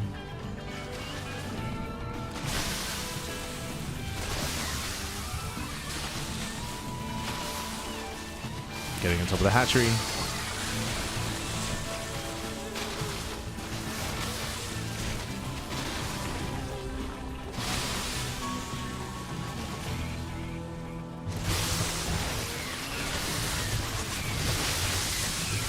And behind this is not much to defend. Again, we have a handful of queens here. There's a couple of transfuses, but Fjant snowballs out of control.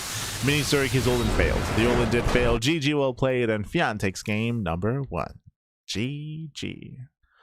Whew. And GG, well played. Fjant will claim Elite in the series. And with that, that leads us here into game 2. Going to be loading into the Old Republic. Again, Fjant has a lead. Mini-Zerg, he did attempt the initial all-in. The 2-base all-in off of 33, eventually 35 drones. Very committed. He tried to keep it hidden, but it's important that Fjant did scout early. Remember, with his lings hitting the natural base, he did see the roaches. That allowed him to respond with his own roach production in kind. GG. Was able to react, able to respond, able to defend, and now we're loading into the Old Republic. This time, likewise, a bit of a larger map, longer rushes to spike ground, has a more exposed third location though, and we'll see how our players commit this time. As spawning, Spawning in the bottom left-hand corner of Old Republic, we have the Swedish Zerg player. We have the yellow Zerg representing Team Ruddy. It is Fjant. And spawning in the right-hand corner, we have his opponents. We have the red Zerg player, himself, representing Hokkaido T-Team from the land of Ukraine. It is Mini Zerg UA. Going for the 13-12. Let's go. I say 13-12. I think this was like was this a 14-13? Yeah, this was a slightly different here. Regardless, early gas, regardless, early pull, it's going to be a delayed expansion, a hyper aggression out of Mini Zerg.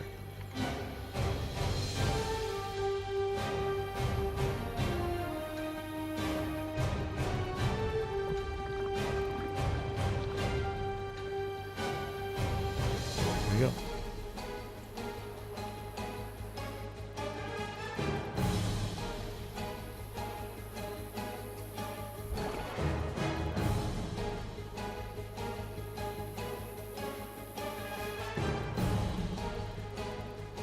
Now calming down.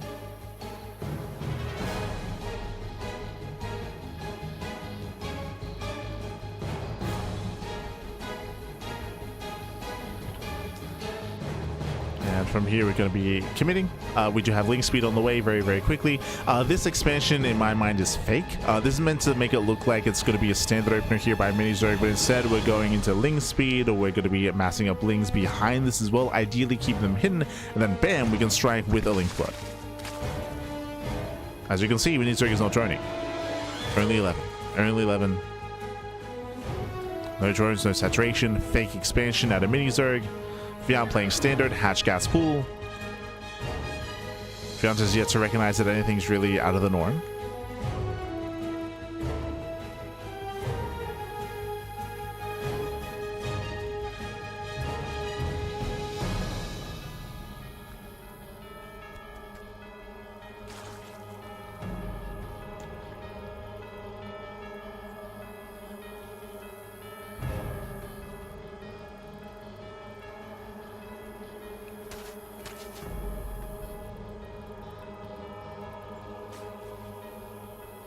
Things are being hidden.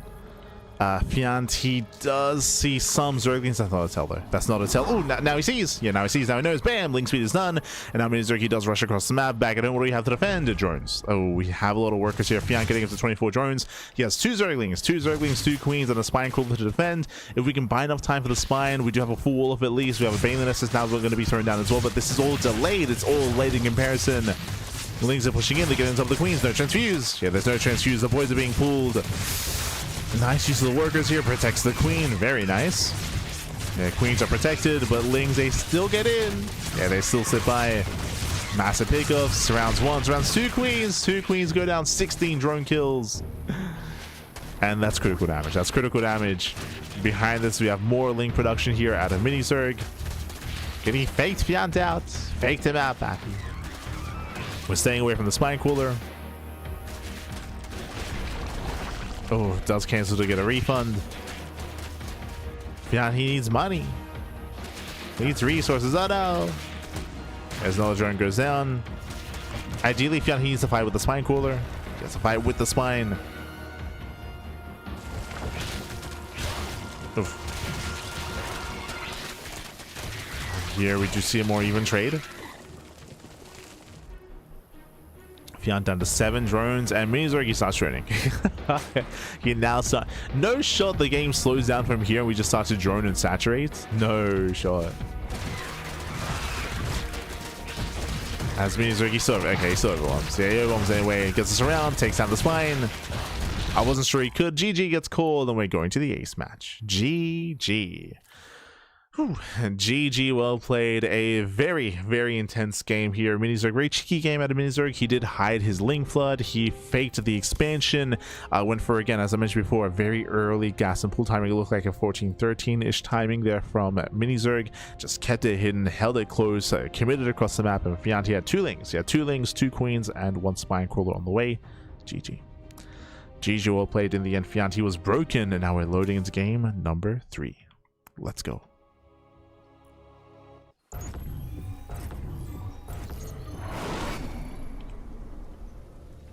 Let us go. And spawning in the bottom left-hand corner of Tourmaline, we have the Swedish Zerg player. We have the yellow Zerg representing Team Brody being forced into the ace match. It is Fjant. And spawning in the top right-hand corner, we have his opponents. We have the red Zerg player. The red Zerg player, the Ukrainian Zerg representing Hokago T Team. It is Mini Zerg UA. Let's go. Let us go. So we are jumping into the ace match. It all ends here, it all ends on game 3. And this time looks like standard timings. This time there's no early gas, no early... Oh, I spoke too soon. That was a 15 spawning pool. Interesting. 15 pool. Are we going gasless? Are we going pool, hatch, and no gases out of Mini Zerg? That's what it's looking like here.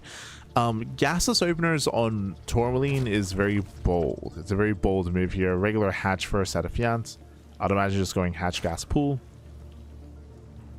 So gasless openers are designed to go into 2-base roach or into 2-base lair. This means that there's going to be no link speed and no banelings from Mini Zerg. It means that he's going to have a bit of a weaker early game, or I should say he's going to have a much more defensive early game and potentially an offensive mid game. But it's a very defensive style early on. It foregoes tech, and we'll see how Fjant responds and how he scouts this and whether he's able to respond even as well.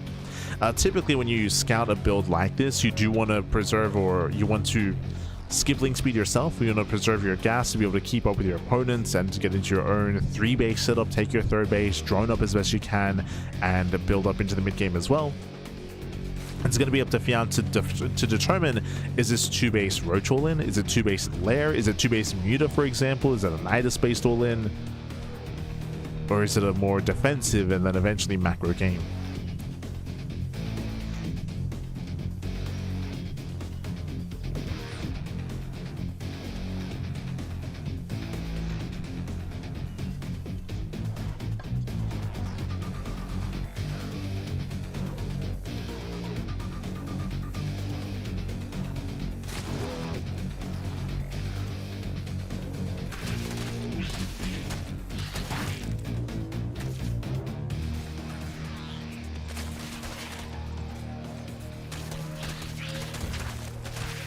Yeah, so now we do have a bit of a link skirmish here.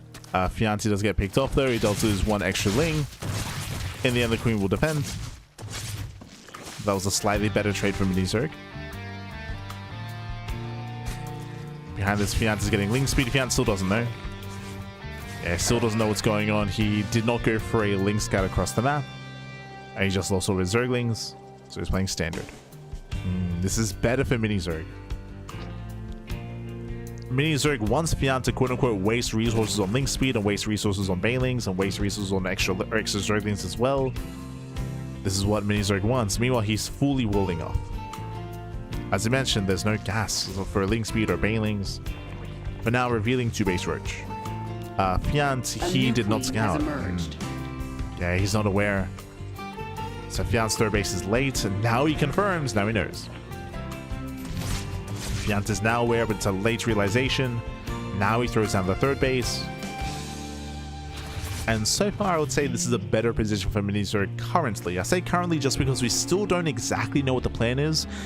He is revealing 2-base roach. He's going for the lair. He could still throw down a 3rd gas geyser and a 4th gas geyser, and then the lair finishes, and then bam, spire. But the +1 range attack here tells a different story. Usually if you're going to Spire tech, that'd be +1 melee. Technically, this upgrade can still be cancelled and we can still go for a Spire, but typically if it's range, we expect that to finish.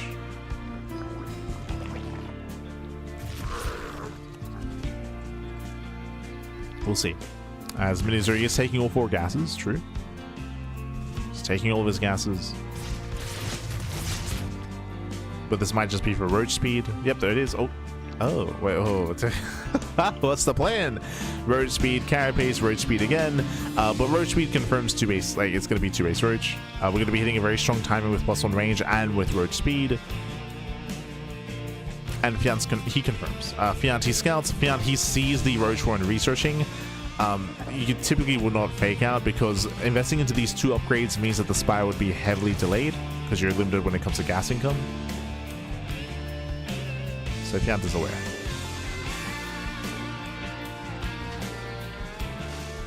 Fjant's getting into his own lair.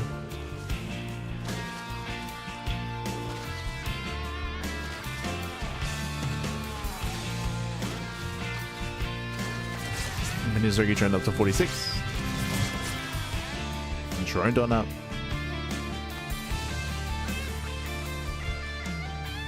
And now the big question becomes, does Mini Zerg just break out to expand, or does he commit into an all-in? There's the third base. Mini Zerg is pushing. Remember, there's hitting with +1. +1 will be done by the time the army gets across the map. So there is going to be that +1 advantage. Oh, we have actually Fjant going into the Spire instead. That is risky. That's very, very risky here. Ooh, Mini Zerg overextends. Won't lose a Roach, but does take some shots to the face. Mini Zerg pulls away. We got +2 on the way instead. Now, I still don't see any excess droning here at a Mini Zerg. I mean, it's way too soon. 2 drones there now begin.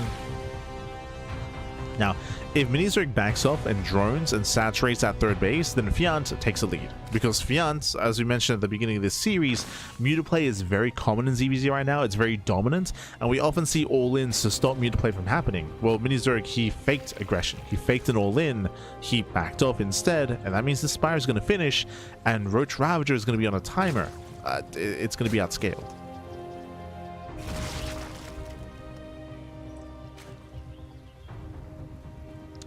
Now, thankfully, the rush distance by ground is quite short, so Mini Zerg can commit and push across the map. But even if that were to occur, I don't know if he'd really have enough to break through. Fjant still has a decent Roach army. Spire is now done. Ooh, Fjant is supply blocked. It's a big supply block for Fjant. Delaying the Zerg. Delaying Muta production. And there it is. We have 5 mutas, 6 mutas now on the way.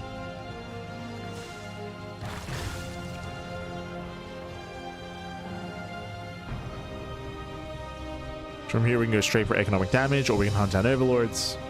There's plenty of overlords on the map. That will supply block Mini Zerg. So what's it going to be? Do we ignore the overlords? We chase them down. And it looks like ignore. Oh, we'll see. He has to react to this. Yeah, he has to react to the roaches. So he's going for the Ravagers themselves. Free damage. Mini Zerg is committed. And he is committed here, as he will bleed out Ravagers. Once again, Roaches, they kite back. They buy time. Mutas, they do pick up another Ravager. We're down to 1. And from 4 down to 1 Ravager. Now we commit in. Fjant's a bit of a messy defense, as he had a lot of wasted DPS there. And Mini Zerg, he may break through the ground army. But what about the mutas? Now, thankfully, behind this, there's a Hydra Den. Hydra Den gets thrown down. Roaches, they barely overwhelm. And how many drone kills? True. How many drones are going to go down? As Roaches, they break through the main army. They're pushing into the natural as well. We have 3 Roaches in the natural. I believe a couple of Roaches peeled up here into the right-hand side as well. 9 drone kills. Yeah, boys are being pulled away.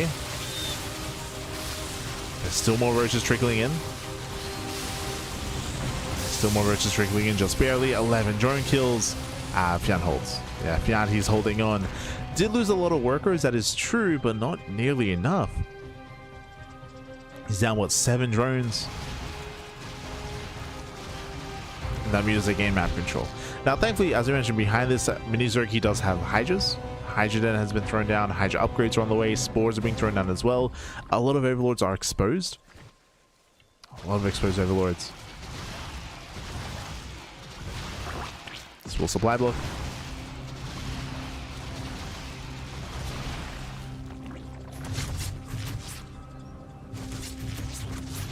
Not quite, still needing 2 more overlords. Let's keep Mini Zerg pinned. I say that Mini Zerg actually going for a massive counter attack. Roach wise, Fjant has enough. Fjant, he has enough. Mini Zerg has a slight upgrade lead with +1 carapace, but only slightly. And he peels up into the mineral line. Fjant, he will win the main fight. Desperation out of Mini Zerg.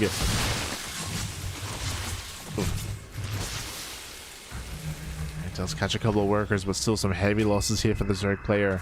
For the red Zerg. For the mini player.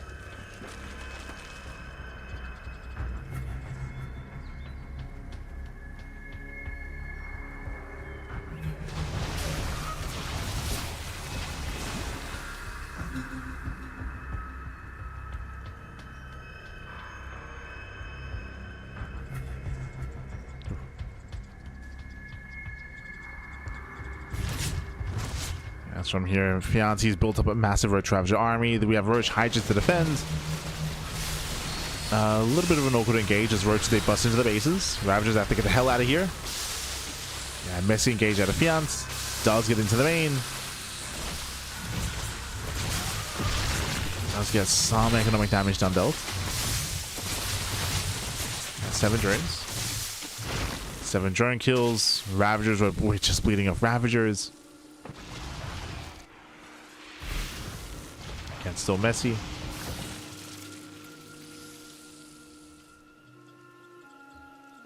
Still very messy.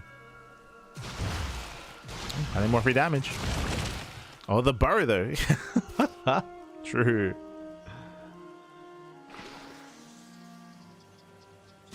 Burrow's revealed.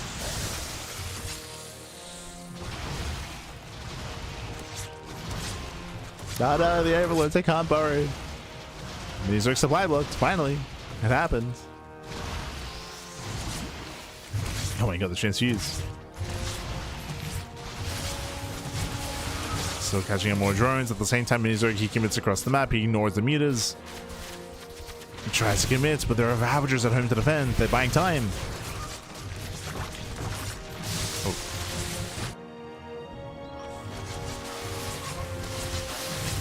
Able to buy some time, but Fjant bleeds out more drones. We got a messy defense here out of Fjant. Getting messy. These Roaches are getting somewhat out of hand. Catching another 10 drones.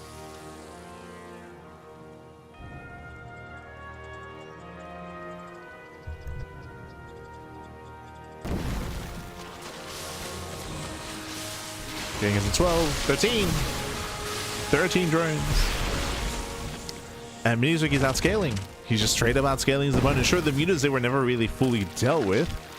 There's still 5 mutas on the map. They've been gaining value, of course. But so many drone kills. And Minizorg now claiming a 4th base. He's got a Hydra count. Can hold his own. It's not mass muta. It's only 5.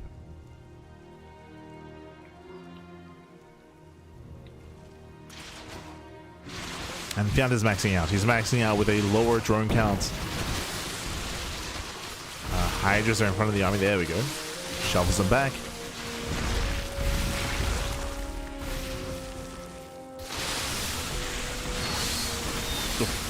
I'll graze the army. Likewise, mutas into the main.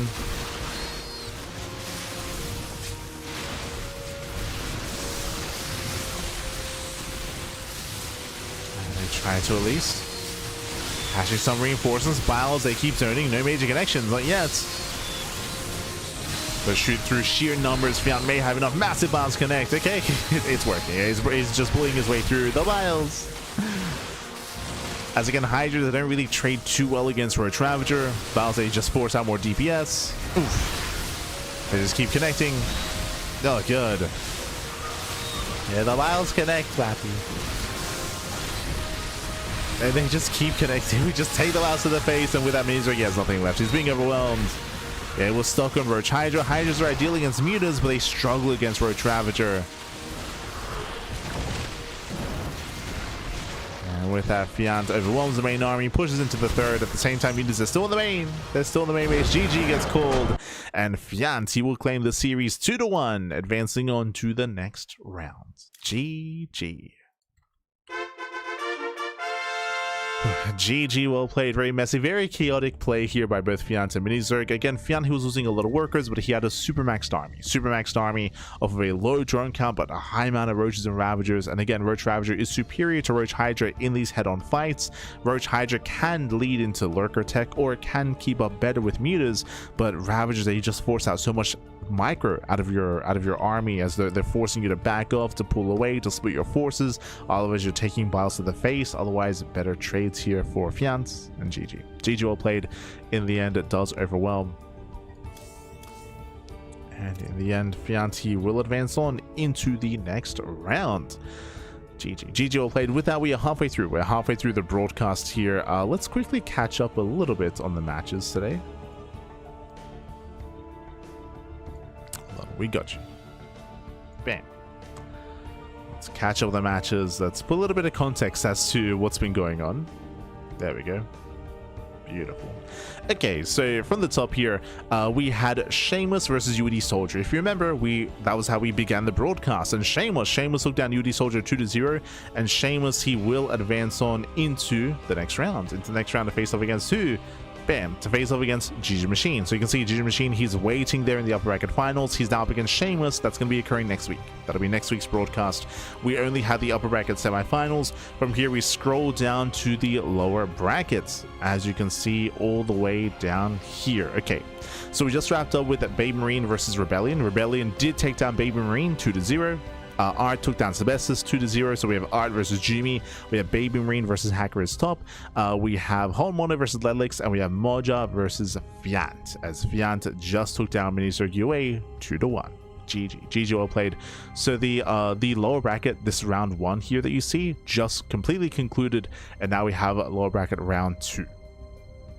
We have round 2. It's going to be Rebellion versus Hacker is top, Jimmy versus Art, it's going to be Homeowner versus Ledlix, and then Moja versus Fjant. Oh boy. So we have 3 series left tonight. We have 3 series left. I believe we're going to be covering Jimmy versus Art, Homeowner, Ledlix, and Moja Fjant. We will not be covering Rebellion Hacker is top today, and again, we won't be covering GG Machine versus Shameless. That'll be held next week. Next week. For now, we're going to be cutting to a short break. When we come back, we'll have Jimmy versus Art in a PvP. We'll see you soon with our next mirror matchup. Let's go.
Welcome back, everyone. Welcome back. Hope you enjoyed that lovely brutal OST as we returned. We returned here with the second half of the broadcast. We still have 3 matches left here to go in the OSC Elite Rising Star 19 and day number 5. We have 3 matches. We have Jimmy versus Art, we have Mojab versus Fjant, and Honmono versus Letalix. 3 series to go. Let's jump in. As spawning in the top left-hand corner of Winter Madness, we have the red Protoss player. We have the red Protoss himself representing Team Quasar. It is Art.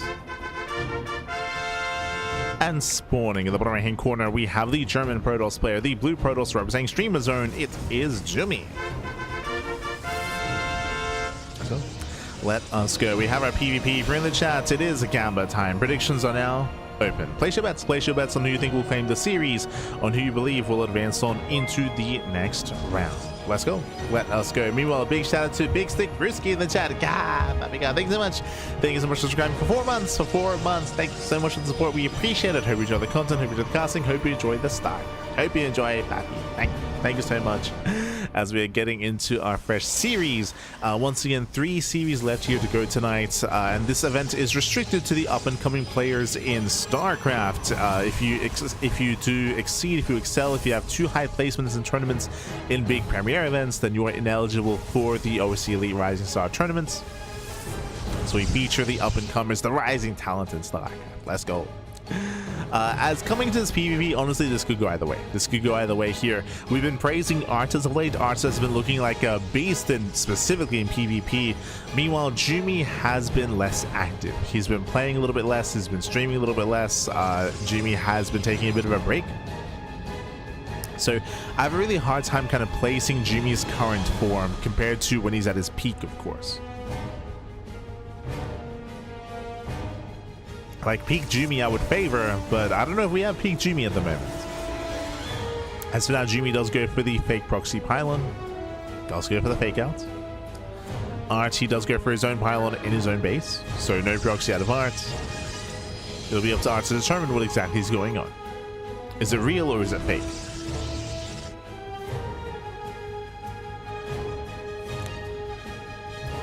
As Art, you can see, is scouting here on the left hand side, checking the edge areas of the map.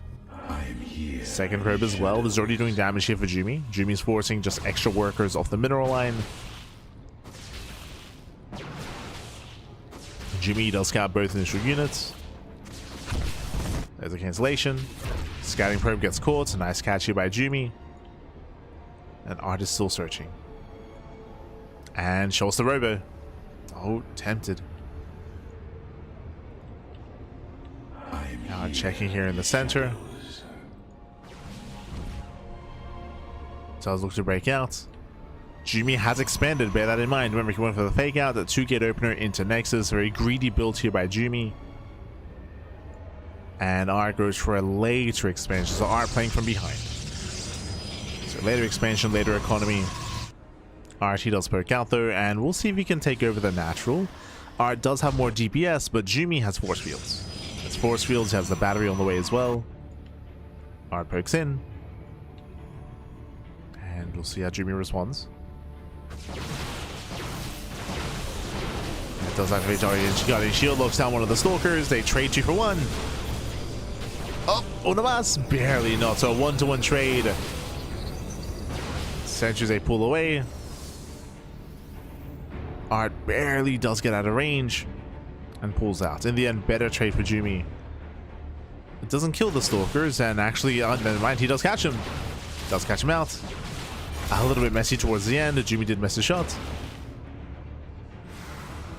But does break through. And again, Jimmy, he will win this fight, but at the same time, Art, he does slip by. He does slip by, he does slip out across the map. Pushing towards the natural. Oh! Jimmy getting caught instead. Yeah, Jimmy getting caught out. Back across the map. 2 adepts taking 1-shot workers. And do we head into the natural in the main? Where are we going? And does shade in. It does shade into the main base. Catching at 1, catching at 2. Yeah, 1, 2, 3, soon to be 4 probe kills once we do focus on the adepts. There we go, does refocus. Oh, the pickup micro.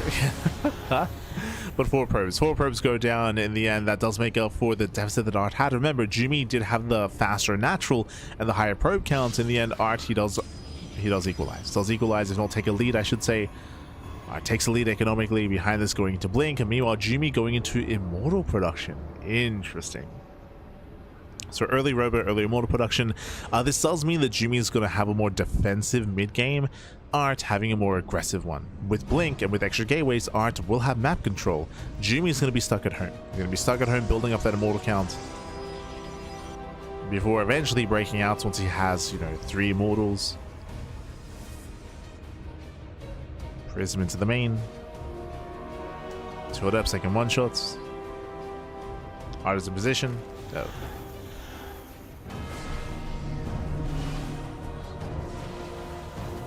Art does respond. Oh! 2 volleys going to be going off. We have the Prism going down. Massive pickup here. The Prism does fall. Ay, ay, ay. And Jimmy, he was a little bit later to react. Jimmy can force a cancel. This is greedy out of Art. Very greedy.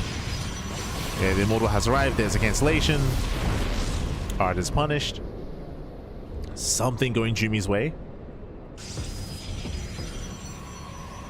Does force some wasted resources.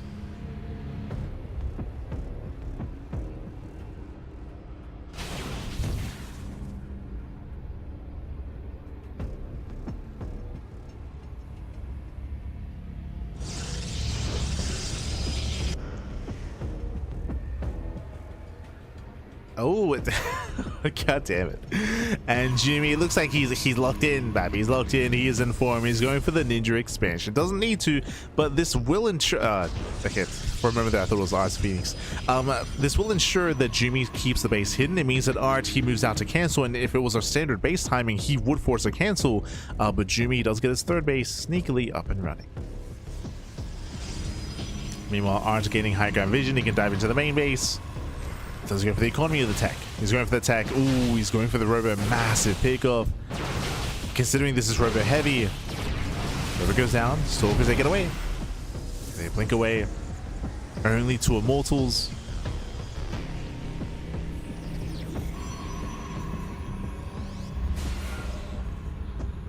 They threaten to dive.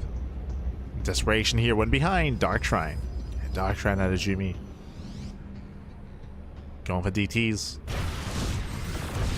Let's say into the middle line. They go 1, 2, 3, up to 4. 3 probe kills. Evening of worker counts. Stalkers. Oh, they do trade. This is messy. That was 2. That was 2. 3 Stalkers being thrown away for 2 probes. Not the best trade here from Art.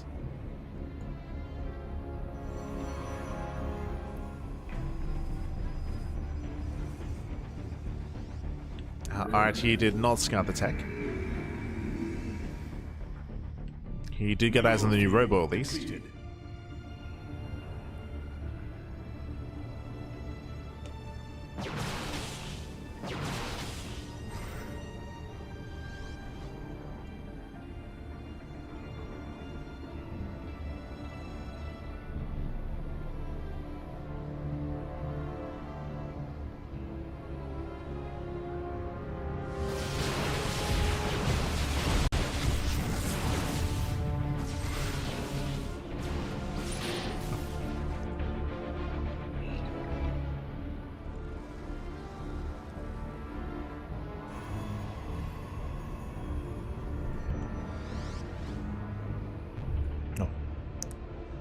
Zadi pulls away. We have Glaives here in production from our Red Protoss. Getting to Glaives as a follow-up here. A very aggressive follow-up, actually. Very committed. DTs, they arrive. And do we have detection? We do. Yeah, Observer does race back. We have 1 DT making its way towards the third base. Another in the main. So far, 4 probe kills. And during all this chaos here, during this defense, Jimmy moves in. Jimmy does move in. So far, the DTs have been worth it. 8 probes going down. Art being pulled apart. He's trying to defend, trying to split up his army. Again, the DT still doing more free damage. 11 probes. Jimmy with the evil man. He's doing it. 12 probe kills. Finally goes down. A messy defense out of Art. Very messy. Remember, Jimmy has a full base. Has a full base up and running. which Art does not know about. Jimmy now taking a fourth. Jimmy getting further ahead. But it wasn't until the DTs. Like, the DTs, they crippled the economy of Art. They allowed Jimmy to just build back up. Ninja plays plus Dark Templar. Jimmy, he's playing Protoss map. He knows. He knows how to play. It's crazy. Yeah, alright, now he scouts, he checks with the third base. He sees, hold on, you're just now getting your third base. Like, I should have the greater army here. I should have enough. He may, just because the immortal, we haven't even immortal count. Even immortal counts, Art does have slightly more stalkers. His army is larger, but not by much.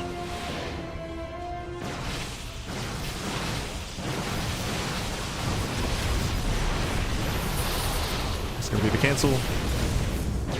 Oh. Jimmy bleeding out a couple of stalkers.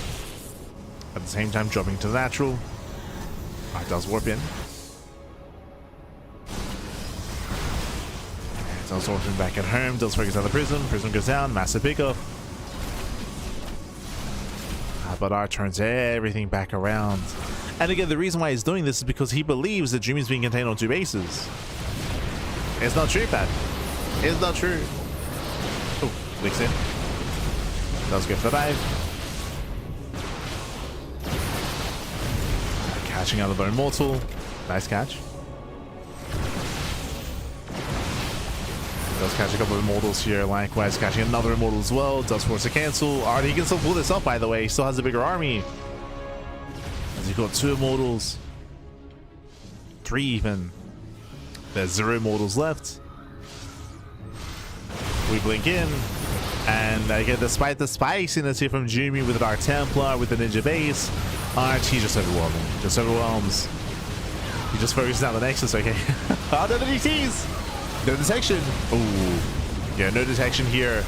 The base goes down, but that's going to be dead Immortals. Messy play here by Art. Verilka, he just keeps fighting. Heat trading did not notice. The mass DTs are defending. We're still getting messy. Jimmy has the higher probe counts.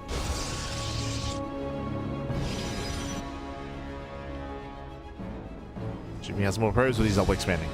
He's double expanding.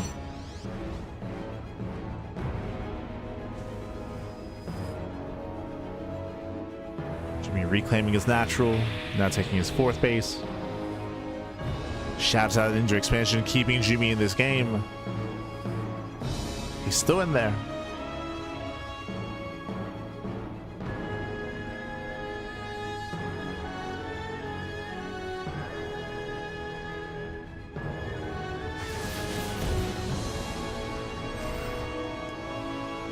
Oh. Yeah, so Art does pivot around once again, denies the 4th. I mean, there's still no back of Immortals here. It's mainly Archons, which are not going to be ideal. Not against Mass Blink Stalker. They do have a hard time engaging. Jimmy does have the upgrade advantage. That's also been helping. True. That's been helping out. This Zilla run-by will prompt Art to recognize that there's at least a pylon down on the map. True.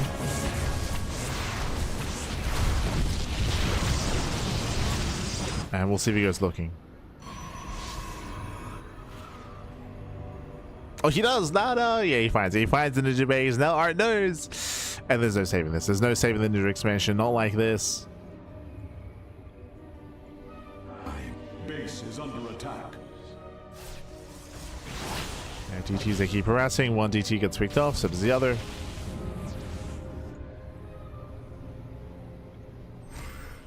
He hits top right. I was like, now I see how you've been affording everything. It makes sense, but yeah. Yeah, Jimmy, the best chance here is a base trade, but it's a late reaction. Late reaction out of Jimmy. By the time he does move out across the map, this base is killed, and Art can always recall. He can always recall back home. That's the plan. There it is. Yeah, there's that recall.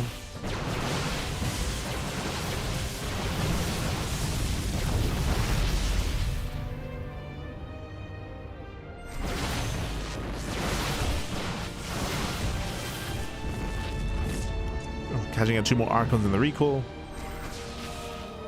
Oh no, the disruptors, they're being rallied in. They're being rallied away, and with that 1, 2, 3 disruptors are free. Don't like this, Jimmy. Jimmy throws away the disruptors. That was his one chance in this game, building up disruptors. Now he has 0. Jimmy.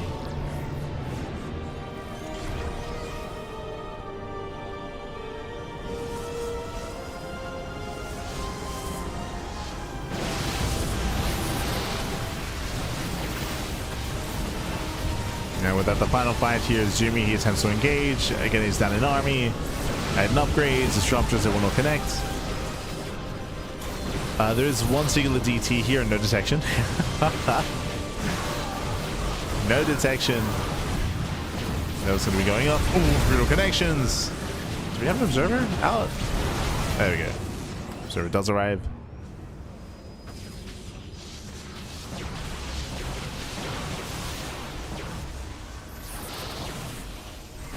Observer has made it. Does dive in. Purification will not connect. The others will, and GG. GG gets called. RT will take game number 1. Whew, GG. GG will play it. RT will take a lead in the series. Again, a very intense back and forth here. RT did have a lead for the majority of this game, but Jimmy had some very nice comebacks there. He did have a lot of fun ways to recover in the game, with the Ninja expansion, with the Dark Templar as well, who's doing a lot to keep Art down, to keep him low, up until the Ninja base was found, right? When that base was found, that was the momentum, really, that was the backbone of Jimmy's game, just stripped away from him, and he just could not keep up, not anymore. GG. GG all played. Again, he did have a harder early to mid game, trying to maintain map control, maintain his bases, maintain his economy. GG. GG all played. That leads us here into game number 2, and we're loading into a much older map here. It's been a while. We're going to be loading into Submarine. And spawning in the top left hand corner, we have the German Protoss, the blue Protoss for Streamer Zone. It is Jimmy. Jimmy. And spawning in the bottom right hand corner, we have the red Protoss representing Team Quasar. It is Art. Let's go. Let us go and welcome one all to Submarine. Submarine is a very old map of the map pool from around 2021-ish era of StarCraft.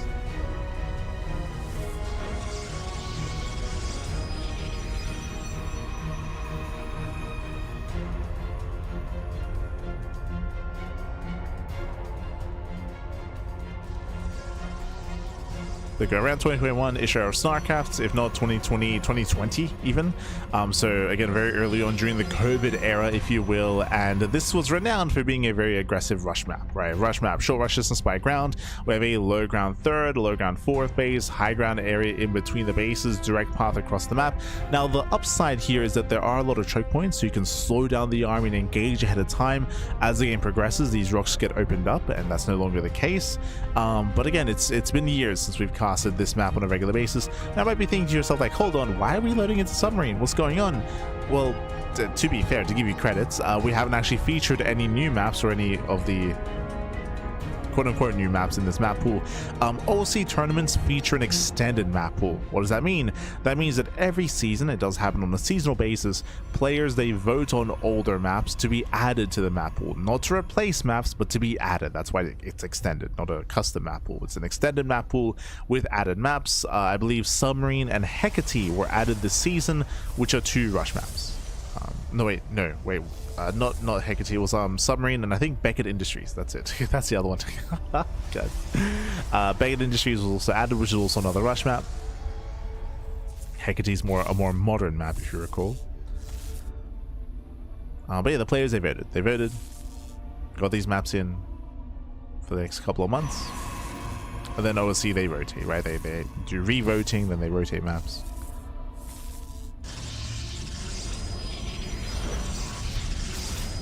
So great to see Submarine again after a long time. I'm surprised that Submarine made it through, just because the map pool currently is already very aggressive, and this just follows that kind of trend into more aggression.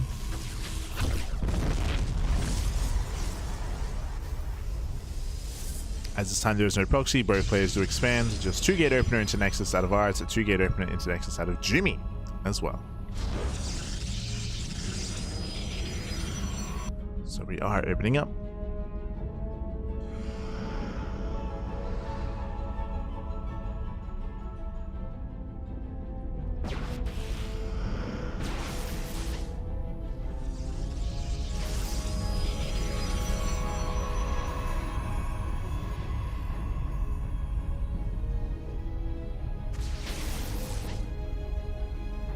Going to be opening up. Jumi does go for a hidden pylon. Now, it is going to be a Twilight Council opener from both players, which is standard, and both players are expanding. With a hidden pylon here, this looks like potentially a Dark Shrine, right? Like, it looks like we could hide a Dark Shrine here to go for a DT rush. And we saw DTs worked wonders for Jumi last game, by the way. Didn't win in the game, but did cripple Art and did make a game out of it. So we could see a hidden Dark Shrine. Otherwise, this could just be a proxy location to warp in Adepts, to warp in some Adepts, to harass across the map. But there it is, the Dark Shrine out of Jumi. So proxy Dark Shrine, we're going into DTs. Now currently Art has not gotten a robo. Now if this was a more larger map and a more macro map, there's a high chance for Art to get a third base before Robotech. But because the map is so small, we are going for a third gateway. We should be seeing a robo soon. As we do see Art, he fans out his units. We have Stalkers on bottom left, Stalkers top right, we have Stalkers in the center as well. And does he scout?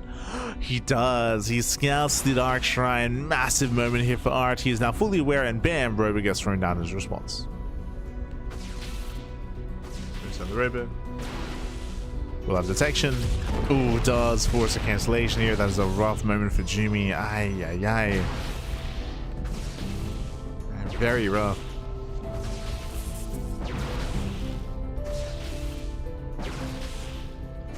And with that, Jumi does fall behind. Jumi, he was banking quite a bit on teching up in that direction and going for the proxy. Instead, going into later blink, throwing down extra gateways. He's getting up to 4 gate blink Stalker on 2 bases. That's quite committed here from Jumi. It's quite committed. Meanwhile, Art expands. So just chilling, getting a third. Meanwhile, Jumi, he may turn this into a 2-base all-in. Forge, never mind. The Forge tells us that Jumi wants to get upgrades and wants to build up into the mid game. So Jumi's building up.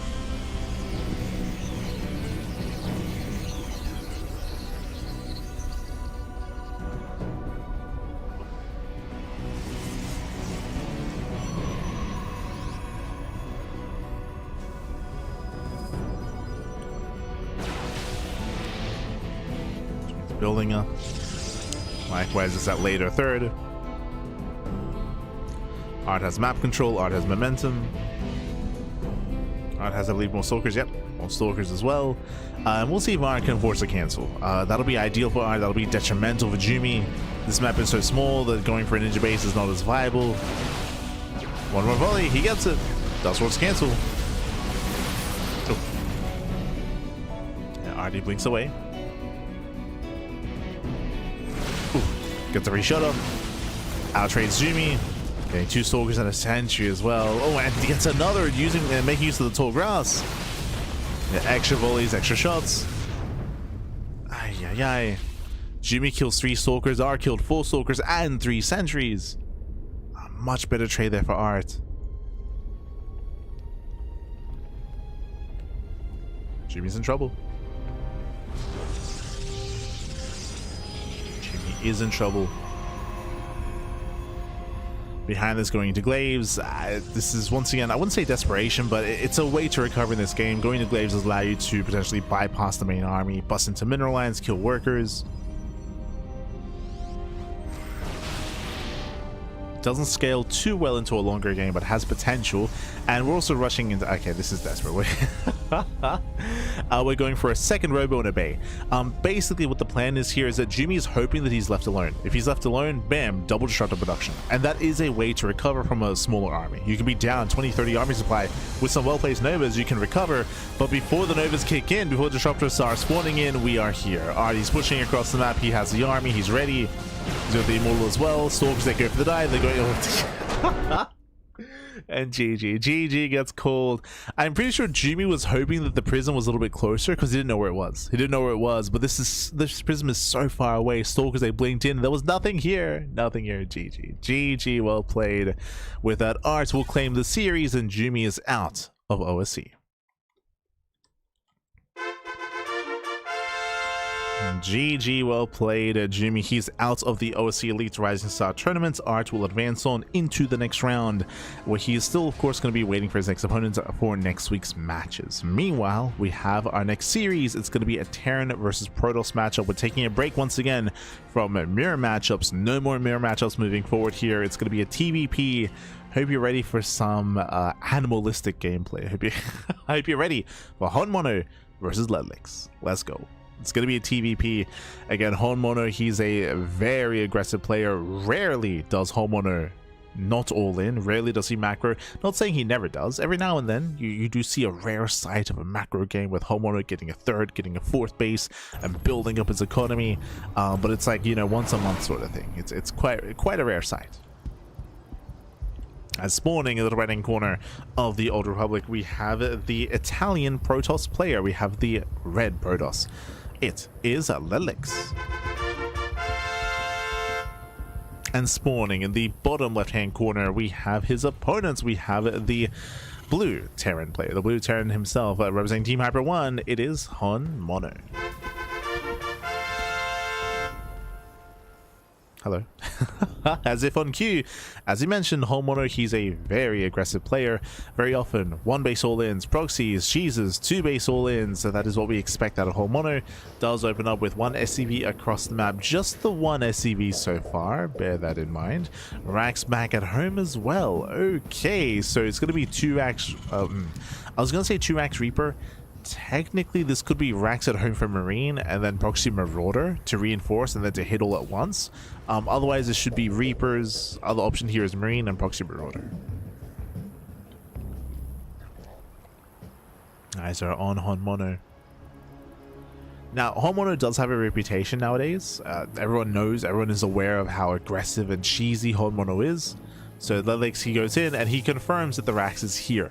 Now, this is the scary thing about this build and about Honmono. I just mentioned, Honmono, he's known for cheese, he's known for all-ins, but he does vary it up between 1 and 2 base play, right? It could be a 1 base all-in, it could be 2 base all-in. This build so far looks standard. This looks like a standard opener. It looks like Rax into expand, and this is and Honmono does go for standard openers to lead into 2 base all-ins, so this is not a tell yet. Ledlix, he does not know what's going on. Meanwhile, it is going to be Proxy Marauder. So Marauders are amassing, Marines back at home. Now, typically with this build, I believe Honmono pulls the boys. I believe Marines are going to be banking up, sent across the map, and then the boys are going to be pulled. Intercept 1 base all in. I believe this hits with 3 Marauders, I want to say.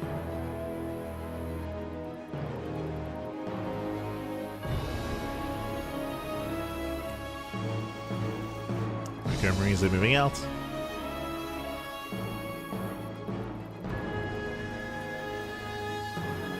And we're still banking Marauders. We have to wait for Concussive Shell. And only a couple of boys. Okay. Only a couple of boys are being pulled.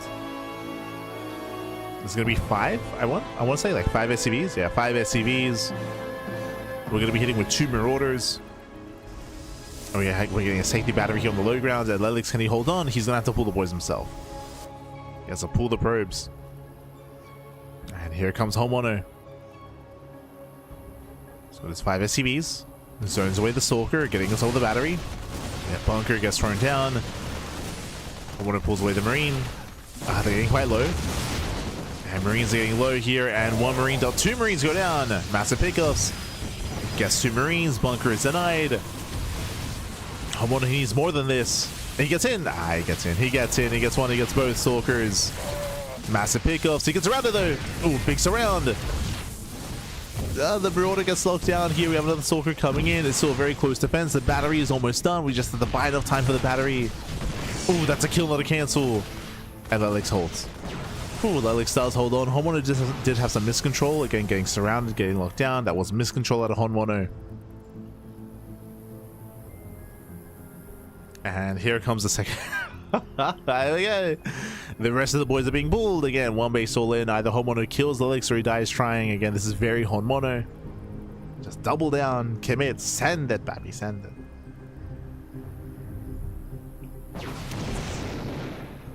Yo, Honmono is going to be loving the new PTR patch, by the way. He's gonna with all the options early on. No. How do I all in? true. As there's the energy overcharge, SCVs are going down, and soon the Stalkers will get on top of the Marines. Now they have to kite back. 2 SCVs left. 2 SCVs remaining, getting into the Marauder. Does get one. Let's get one. Fairly not. Uh-oh. With that, Marauders are pushing in. That's 4 Marauders, by the way. Nice force. Very nice force field. Cuts the army in half. 1 Marauder left on the high ground. More probes being pulled, and that Marauder is going to be fixed. Oh, no, he went too close. He went too close. Yeah, missed control out of Ducklings. Cleans up half the army. There's still 2 Marauders left. It's still very messy. Still very messy. And the Homeowner's doing it. He's doing it. He does cripple the economy. 18 probe kills. He's got 3 Marauders left over. Again, Ducklings did slip up in his micro, and with that, he lost extra Stalkers. The Homeowner, he breaks through. He breaks through, takes out the sentry. There's barely any probes left. Just believe in yourself, Pappy, and you can pull it off. GG. GG gets called, and Honmono takes game number 1. Whew. GG. GG, well played. Homeowner does take a lead in the series. Again, Ducklings initially he had a really good defense. Initially a very strong defense.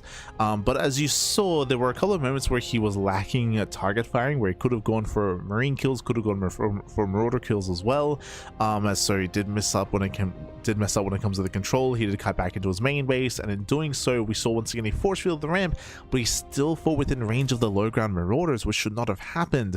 So with that, he took extra damage as well there towards the end, and in the end he was broken. He was broken. GG, well played. With that, we're now getting into game number 2, going to be loading into Winter Madness. And spawning in the top left hand corner of Winter Madness, we have the red Protoss player, the Italian Protoss.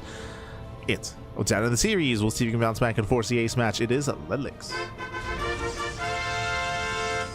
And spawning in the bottom right hand corner, we have the South Korean Terran player. We have the blue Terran representing Team Hyper 1. It is Honmono. Let's go. Let us go.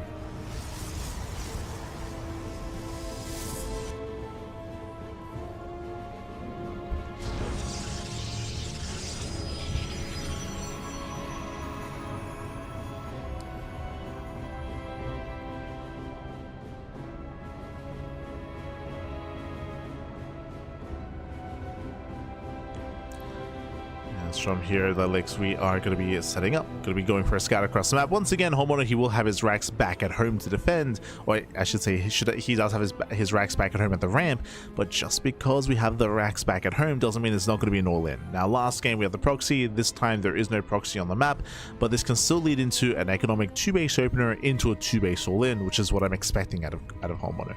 Again, macro play is very rare from this Terran player. For this animal map, yeah. Ducklings does poke in, does scout the initial ranks, and it looks like he will delay the CC, or at least hope to. He can maybe force it off center, or even on the high ground. TP gets thrown down to make a full wall. And Homeowner, he can hide his CC further back as well. Yeah, the Marine does zone away. CC on the high ground further back will not get scouted, and now Ducklings, he's going to get a safety battery at this point. I mean, this is when mind games come into play. In Ducklings' mind, he might be thinking to himself, okay, you went for a 1-base all-in in game 1, you went for a proxy. Here in game 2, I wasn't able to confirm anything, but there's a low chance you go for the same build again, right? It's like, maybe I can cut corners, maybe I can skip the battery, and nah, he doesn't skip it, okay. Does not skip the battery, plays it safe. Meanwhile, it is going to be a 2-base all-in. We can see here a second racks and a factory. This is all before the starport. This is to prioritize bio production, and I believe this will be... I was going to say I believe this hits with stim. You can do this 2 ways. You can build up a heavy marine count and go for early tanks. Nah, yeah, that's going to be it. It's going to be like early tech lab, early tank production to go for like a 2-base... Sorry, to go for a 2-base double tank all-in. Eyes are on the tech lab.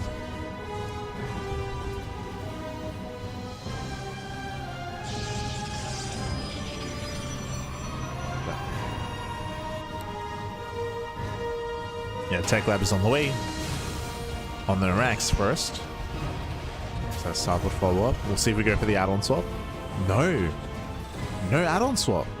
We're hitting with Stim. It's going to be a 2-1-1. Initially, I thought Stim, but then I thought better of it. If it was going to be a Stim timing, we may as well just go for a 3-racks or 4-racks. But no, Stim is being researched. We're going for a 2-1-1. This is a ZVT build. You still do see this against Protoss every now and then. Even from players like Clem and like Cure. Or maybe Clem and Beyond is a better comparison. But this is a build that is mixed in. Not necessarily in this way, of course, but sure. Basically, it's going to be a 16 Marine double medevac timing with Stim. It's going to be a timing. The goal here is to overwhelm, to get damage done early on. At least Lelix was able to get a full scout, so Lelix is fully aware of what's happening. Coming in for the rescout to confirm that the tech lab is still in the racks. And then we have reactor medevacs. And Lelix does confirm. Does confirm the production.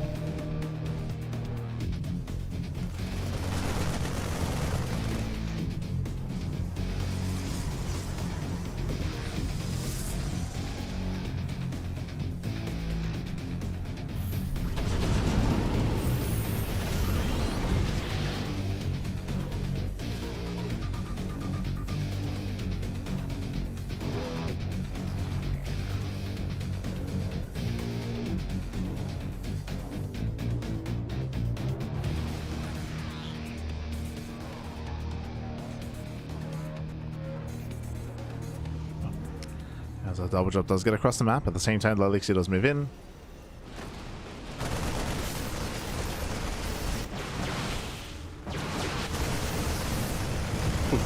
Yeah, Sims on board here, does take down the pylon, depowers the low ground. At the same time the boards are being pulled, we're getting chaotic.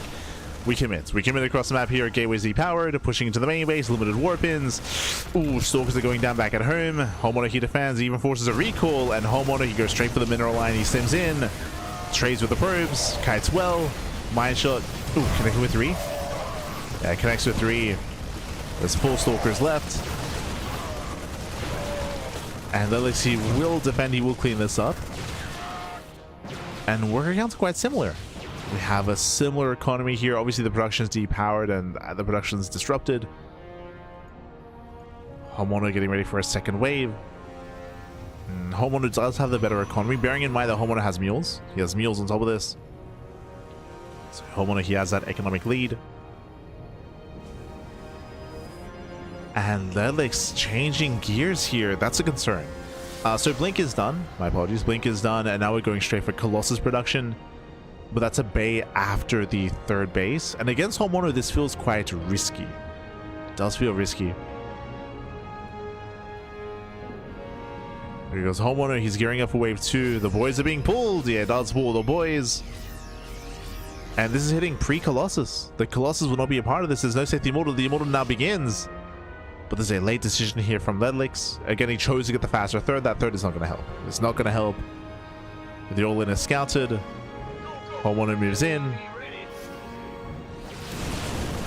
And he's done it. He breaks through, takes down the battery. Takes down the battery, sends into the natural.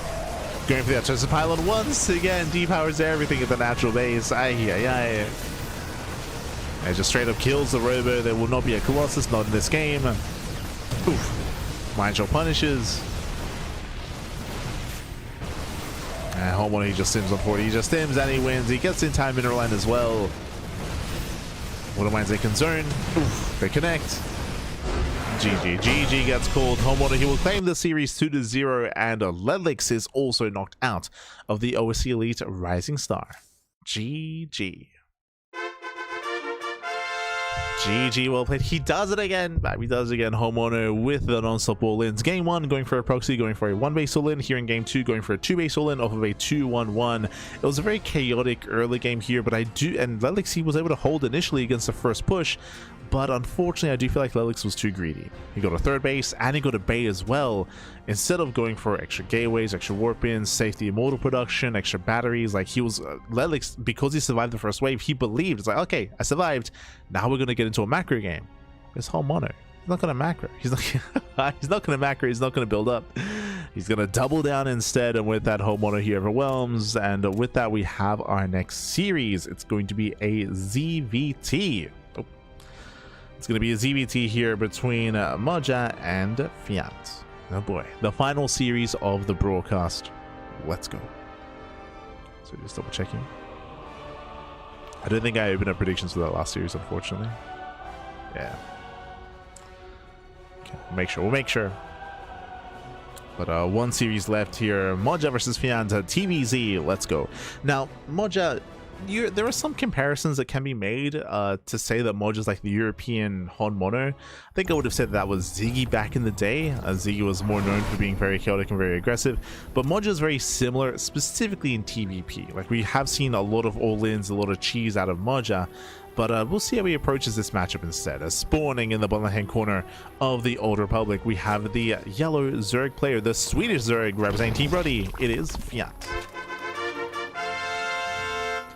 And spawning in the top right hand corner, we have his opponent. We have the red Terran player, the German Terran. It is Moja. And if you're in the chats, predictions are open. Place your bets on who you think will claim the series. Best of luck in the chat. Cat would have lost anyhow. Oh no. Well, your final chance to gamba, papi. True. Este peon. Bienvenidos. So here we go. But again, in my mind, Moja is typically an aggressive player. One of two things, either hyper aggression or mech, right? That's what I'm used to when it comes to Moja. He's on clan 8-racks, and back when 8-racks were more viable, we would see a lot of 8-racks out of Moja as well, but that was back in the day, right? Like, that was a year ago, just under a year ago at this point. But now, hatchet gas pool, standard opener out of Fjant. Standard opener.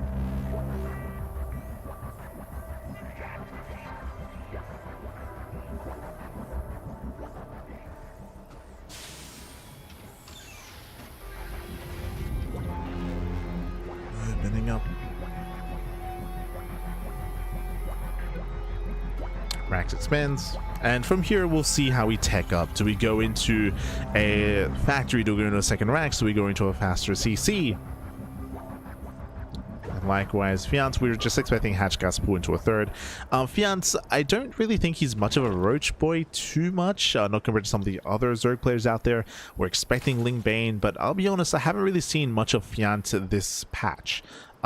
He's not the most active of players. He doesn't play in the most open cups either, so I can't really speak with too much certainty whether he's been playing much of this Roach heavy style that we've seen from the Korean Zerg players, or we've been seeing more of this Muta heavy style, which we have also seen sprinkled in as well.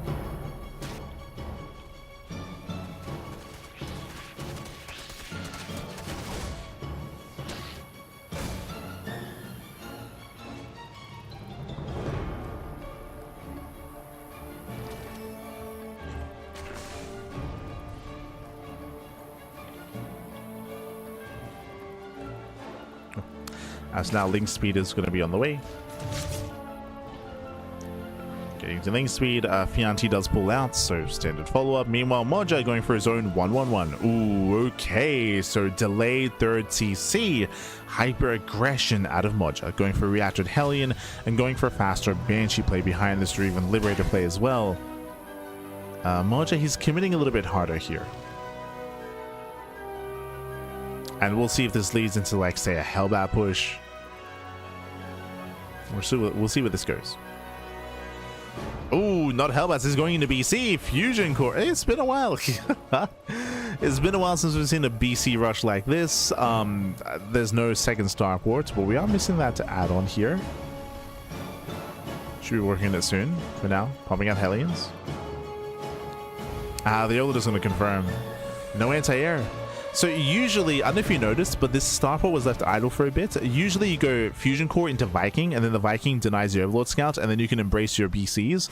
But here, Fjant sees everything. There was no Viking. The starport was just left idle, and Moja was banking resources. Our base is under attack. Yeah, a bit of an inefficient follow-up here. Hellies, they do bust in. 6 drones. Oh my god. Yeah, drones are getting roasted. 7 getting up to 8. One more volley. Ooh, not quite. 7 drones go down. Still nice damage here from Moja. At least Fjant is fully aware of what's coming his way, going for a Rotron behind this, but we'll see if he can keep up with the BCs. Remember, it's very common to go BC into mech. BC into mech is very, very common, and we did allude to the fact that Moja is one that is fond of mech in this matchup if he doesn't all in. Lings, they try to distract, but Hellions, they will shut them down. Lair is still on the way. There's the armory for Hellbats for the mech upgrades. And the BC's coming. And again, Mojo was able to do some nice economic damage initially here, and we'll see if he can hold this up with the battle cruisers. How many queens? So far, 4. So far, only 4 queens. Lair is on the way, spores are on the way. Fjant, he has to re-drone what he's lost. He has to resaturate.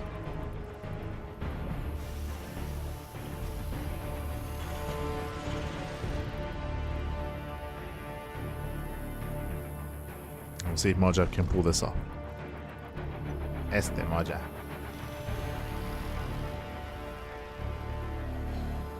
As he's going for another dive. And I believe there are 0 roaches. Without roaches, it's going to be a tough hold. Here comes the BC. We're diving in. We're committing. We're pulling a bit of a knicker act. Yeah, Hellbats say morph in. We're pushing towards the natural. Boys being pulled away. Fjant does evacuate. He's trying to buy time for the roaches, but he gets caught. They're losing 1 queen. I believe there's 4 left. Sorry, 5. There's 5 queens left. Now pushing into the main. There's nowhere left to run.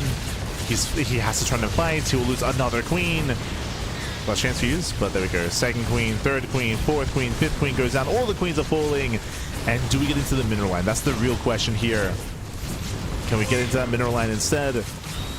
Roaches are trickling in. Moda, he wants the drones. He wants the... Oh my god. One more shot. 4 drones. He gets 4 drones so far. The Hellbats are breaking through. He's waddling down the ramp. He wants the drones, Pappy. Get out of here. and he's being cleaned up. Okay, the roaches are trickling out. The Hellbats are being cleaned up. Every queen goes down. There's still 1 Hellbat. Yeah, there's still 1 Hellbat in the mineral line. Does roast it up. 10 drones going down. The 1 Hellbat remains. 12, 13, 14. 16. Behind this, Yamato 3rd TC. Extra factories being thrown down as well. Moja building up into that next wave. And here come more Hellions as well. We're still not done. Everything's on fire. And Moja, he is doing it. He's overwhelming Fjant. He's overwhelming Pappy. Oof. Turns they pop out in the face of the Hellbat. 25 kills. Meanwhile, a big shout out to Dave Test in the chat. Gab, thank you so much. Thank you so much for the raid. Hope you had a great stream. Hope you had a great ladder session. Hope you had a great time. Assuming it was ladder session. No, sorry, my apologies. I believe you were casting the Patches tournaments. Patches mod tournament, I believe. So hope you had a good time. Hope you had some fun. Esther, Dave.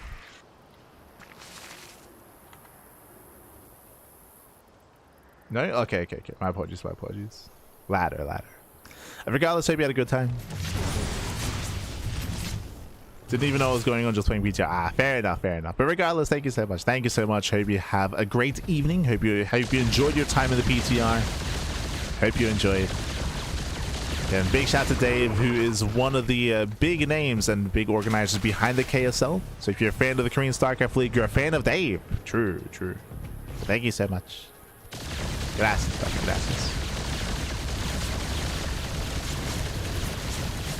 As Yamato's almost complete.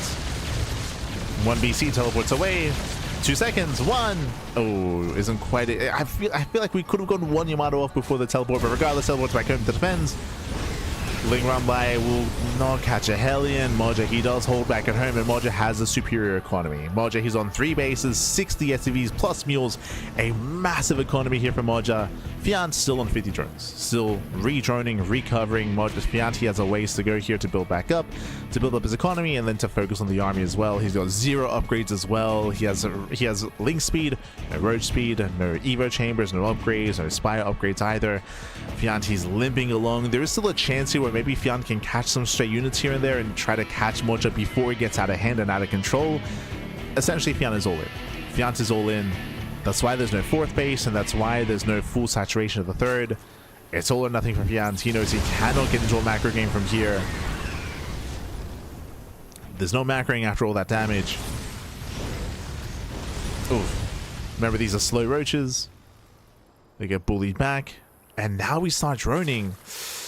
It's a hard call to make. It's a hard call to make, but droning has occurred. Gases are on the way. Fjant here, he admits he cannot kill. He admits that he cannot kill Moja, so he backs off. He starts droning up, and the hope here is that Moja leaves him alone. And Moja is playing mech, and if this was like a mech transitioning into a more traditional like tank Viking style, then maybe, but it's battle mech. So Moja, he does not back up. He just keeps rallying across the map, and Moja's here to A move. He's here to A move, pat. Lings, they do counterattack. A nice run by here, but there are Lings, there are Cyclones. Oh, nah, Moja turns around. Moja, he does turn back around. He F2'd. He F2'd for a moment there, now focusing on the assault. He defends back at home. We'll lose 9 SCVs. That's good damage, don't get me wrong. But Moja's still ahead. Moja still ahead. Yamada's a Corruptors, and I's a base. Battlemech is pushing in. And again, Fjant cannot stop this. It was just a rough start. Fjant did scout the build, if you recall, but Fjant also lost 6 drones at the start of the game. And GG. GG gets called. Moja takes game number 1. GG. Whew. GG, well played. Moja, he will take a lead in the series. Now we're going to be jumping into game 2. Oh boy, we'll see if Fjant can recover. We'll see if he can bounce back. We'll see if Moja can close it out here and now. So we load into Winter Madness. Winding it back, remember, Moja, he went for, I would say, an inefficient like BC opener because he got scouted. Fjant was fully aware, but if you recall, we still had the Hellion run by, the Hellion dive. Drones still got roasted, and Fjant, he stumbled his way into the early to mid game. And with that, he had a weaker defense here against the initial Hellbat BC, and he wasn't quite able to afford his roaches because of the losses early on. It was a very messy defense and wasn't a defense in the end. GG. GG, well played. With that, we're going to be loading into game 2. Going to be loading into Winter Madness. Let's go. Going to be loading in. And spawning in the bottom right hand corner of Winter Madness, we have the Swedish Zerg player. We have the yellow Zerg representing Team Ruddy. It is Fjant. And spawning in the top left hand corner, we have his opponents. We have the red Terran player, the German Terran, leading the series 1-0. It is Moja.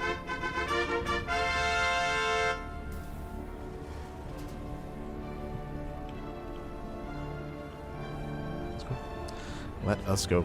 As Moja, he does open up with the proxy. He sends out 1, 2, 3 SCVs. Again, there's a reason why at the beginning of the series we gave the comparison of Moja to Honmono, where Moja, he's arguably like the European Honmono at the moment. I still stand by saying that back in the day, like Ziggy would have been a better fit for Honmono, but nowadays it's Moja who's the animal. Yeah. Going for a BC Russian game 1 and going for a proxy 3 racks here in game number 2. Remember, there's no gases here. It's going to be a bunker rush, mass marine, and he's hoping that Fjant does. Oh, we're going to get rowdy. As Fjant goes to the proxy hatch blocker across the map. Oh boy, who do we favor? Okay, so it's going to be hatch gas pool out of Fjant standard build, and we'll see how Moja responds. As Moja, he's going to be looking to assault the natural base, but there will not be a natural available here. I do like this hatchery providing for a bit of a counterattack. Remember, there's nothing at home. There are 0 units back at home to defend, so a couple of Lings spawning in from this hatchery will kill everything, and Moja will have to evacuate. He'll have to either lift and evacuate or rally back home.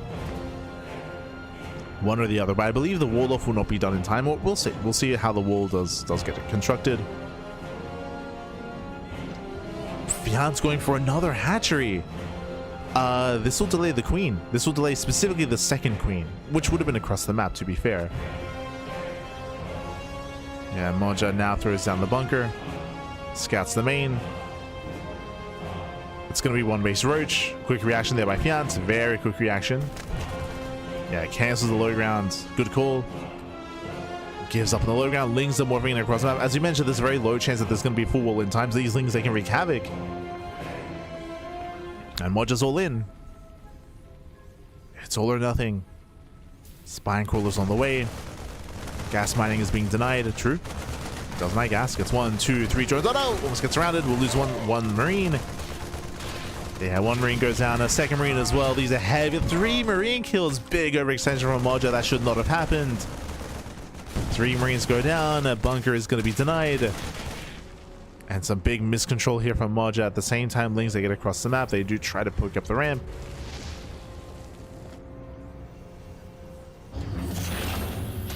And they're working on the wall. And Moja turns around. Oof, he turns everything back home to defend. Fjant, he's successfully defended. Now he's building up roaches, and now we can go for a roach all in as roaches are morphing across the map. Yeah, the roaches are coming. Moja is racing back. Roaches, they can start to focus on their CVs. Going for the depot instead.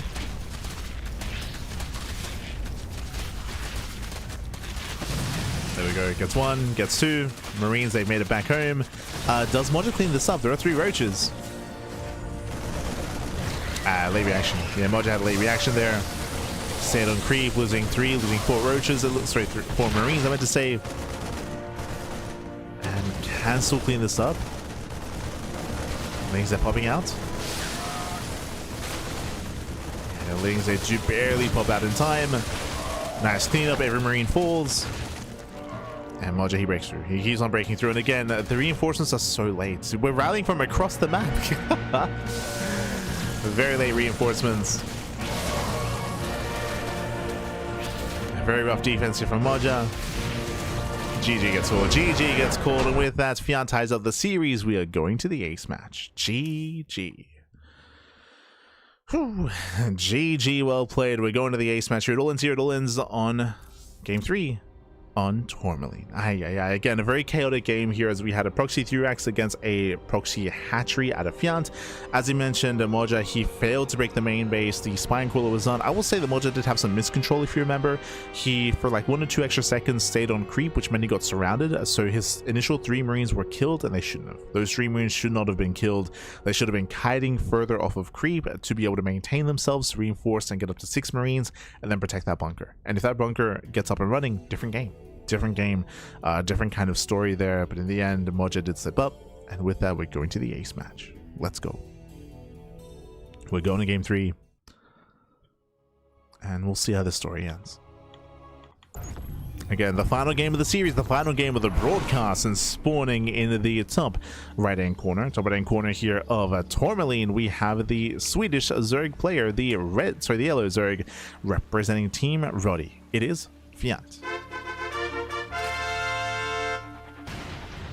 And spawning in the bottom left-hand corner, we have his opponents. We have the red Terran player, the German Terran. It is Moja. And he's doing it again. He's doing it again because we have 1, we have 2, we have 3, at least 2. 2 SCVs being sent across the map here, going for a proxy 2-Rax. Not as committed if we don't send the 3rd SCV, but regardless, aggression nonetheless out of Moja, setting up his Marines and getting ready to assault that low ground. Let's go. As you can see, only 2. Okay, so only 2 SCVs this time, only 2 Raxes. This is a macro build. This is designed to force an overreaction, to force a bigger response out of the Zerg player, to punish that bigger response, and then to be able to macro behind it instead. So we'll see. We shall see. We'll see if Fjant does fall for it.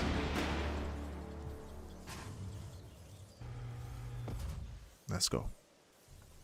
Yeah, as you can see, gases are being taken. Like, this is already Moja working on those steps to get a factory back at home. It's working on it. Oh, the initial Overlord scout will confirm though. And what's important here is that this Overlord should get eyes on 2, not 3 Raxes. Now, technically, it is not uncommon in this to go for this build where you go 2 Raxes here on the right, and then you hide the 3rd Rax behind the tall grass. Overlord does confirm the initial proxy. 2 SCVs are revealed. Boys are being pulled. And this is the correct response. This is the correct response here. Will deny the first bunker. And already a rough start for Moja. A rough start.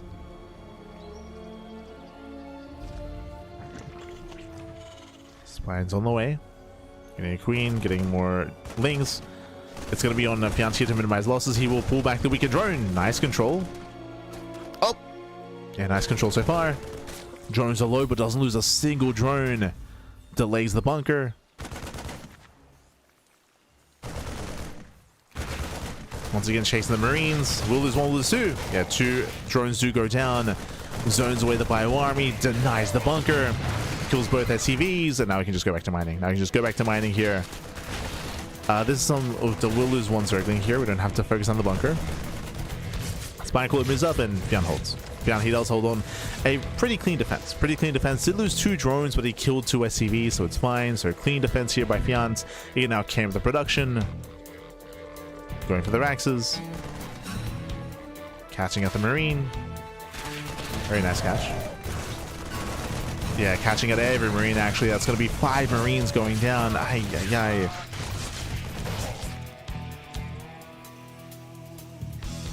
Mojo was already working on the transition, and I did mention that Proxy 2-Rax is not an all-in. It's a macro build, you transition behind it, but ideally you want more damage dealt. This was not good enough.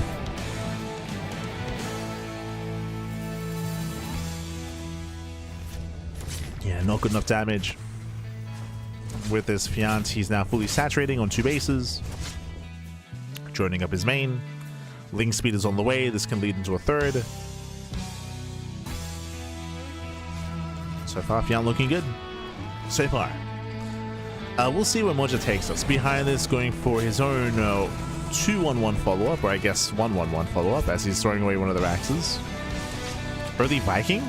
Ah, BC? It's going to be Viking first into Hype. Never mind, not BC. Going into Hype Flight Road is going into Speed Banshees into Mech. Okay. So we're going into another variation of Battle Mech. In game 1, we saw BC Battle Mech. Here it's going to be Banshee Battle Mech instead.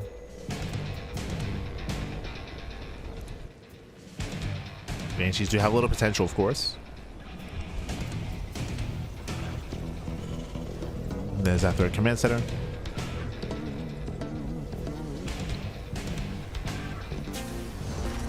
Now the correct call here from Fjant is just drone. Just drone, saturate his bases, and also try to confirm, try to scout what's happening.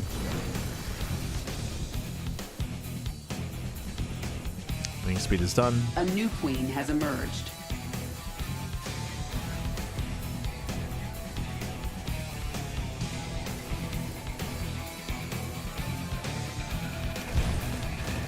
Oh dog! Yeah, he collapses in, getting us around. Almost surrounds a Hellion. More, but better than that, it gets into the main, confirms the Banshee.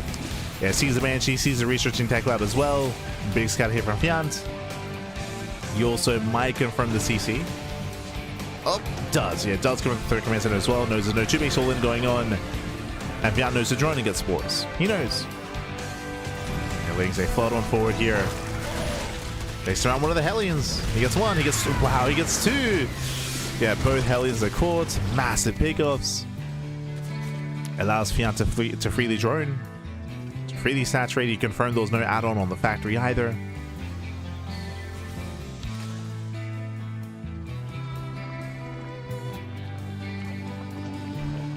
Well, he needs the Queens and Spores.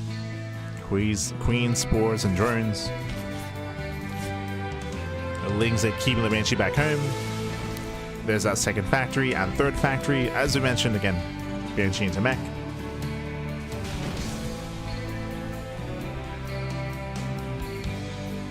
But Moje stumbling his way into this 2-base setup.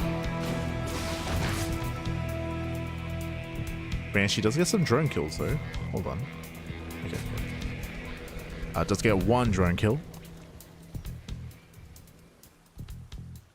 1 drone goes down. Baneliness on the way, despite being aware of the mech. That is a very bold choice. Going Ling Bane can be difficult against Battle Mech. Not impossible, but is difficult. As opposed to getting to a more traditional Roach Ravager style. This typically means Ling Bane Hydra. Which will make more sense actually. Ling Bane Hydra is better against a more Banshee heavy composition, so you get anti-air, right? You do want anti-air with your army. Oh.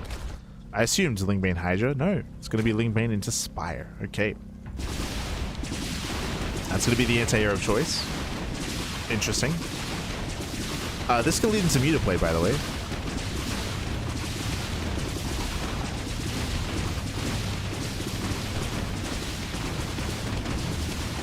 As it is going to be a kill, not a cancel on the 4th. Even catching a queen. Gets 1, gets 2. We should snipe the way. There we go. I was a little bit concerned.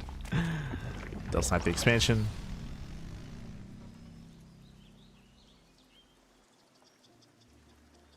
A little bit messy control there by Moja to lose said Banshees, though. A little bit unnecessarily.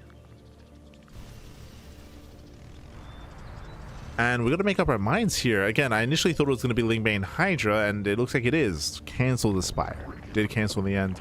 It looks like maybe Fjant just wasn't aware if it was going to be Battle Mech. Maybe he thought it was going to be into Bio, which is possible. But now it's aware that it's Battle Mech.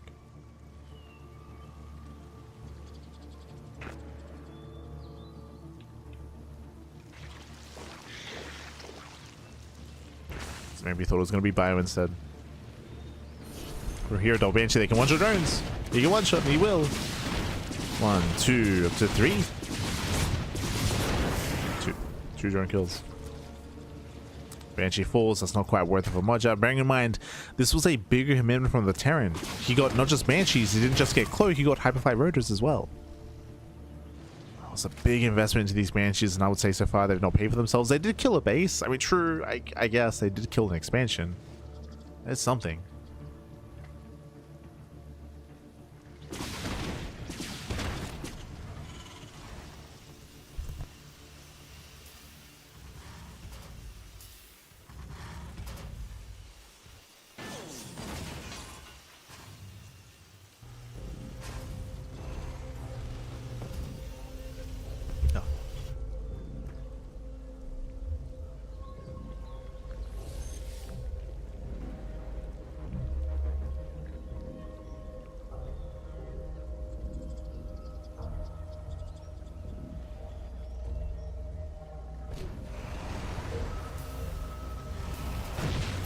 Just being active. It's being active. Likewise, Fjant pushing out. Fjant, he's got his more or less ideal economy here, and we'll see if Moja can hold on. Now, bearing in mind he's on siege. If he sieges up his liberators and his tanks, I do think he can take this fight. Gets spotted. Does go for the siege. Gets caught though. Yeah, tanks are exposed. Massive tanks are going to be going up though. Yeah, massive connections. And the non-nothing Bane. Non-nothing Bane here. The Hydras, they crumble against the tanks. A very rough fight there for Fjant. And Moja, he lost only 1 Liberator. Out of all his siege units, he lost 1 Liberator. A much better fight for Moja. And this is where Fjant is falling behind. If you recall, we mentioned at the start of this that Roach Ravager is a lot more common against mech. It's just more efficient. With Biles and with the robustness of Roach Ravager. But going Lingbane Hydra against Battle Mech is viable, but this is not Battle Mech, not anymore. It's a heavy tank style instead. Less Cyclones. We have more tanks being produced as we speak, so a heavy tank count. This is where Lingbane Hydra struggles. This is where you need Vipers. Without Vipers, you cannot break this. I guess the other way though is Drop Lords. True, true. Drop Lords is a way to bypass the army. Hive is on the way, we need those Vipers.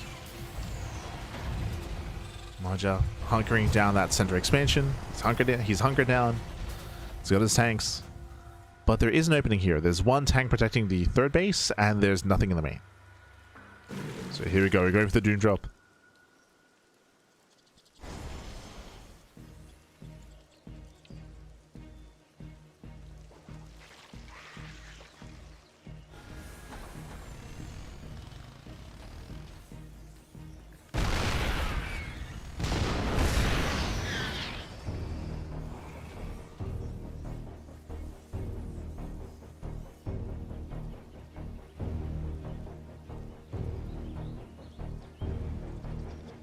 So here we go, we have a Doom Drop moving in. Make our way into the main. It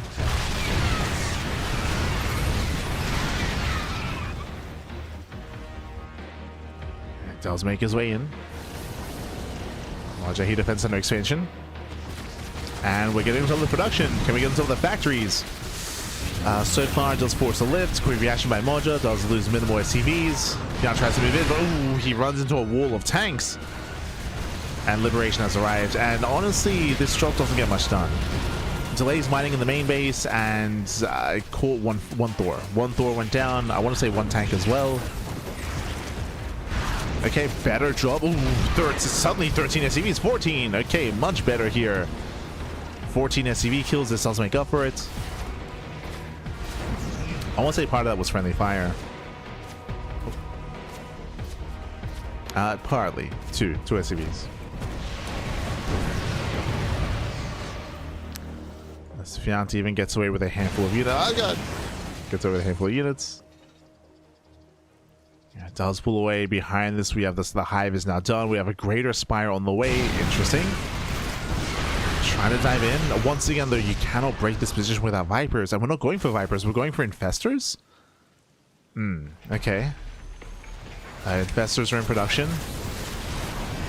And Fungals are okay against this. They're not ideal, though. Neurals are better against Mass Thor. And Thors are amassing, so there's a place for Infestors. But I just worry there's not much to support the Infestors. There's not much on the ground. Yeah, Mudge is overwhelming. He's just overwhelming the army. He's just bullying his way across the map. Tanks are sieging. Base is exposed.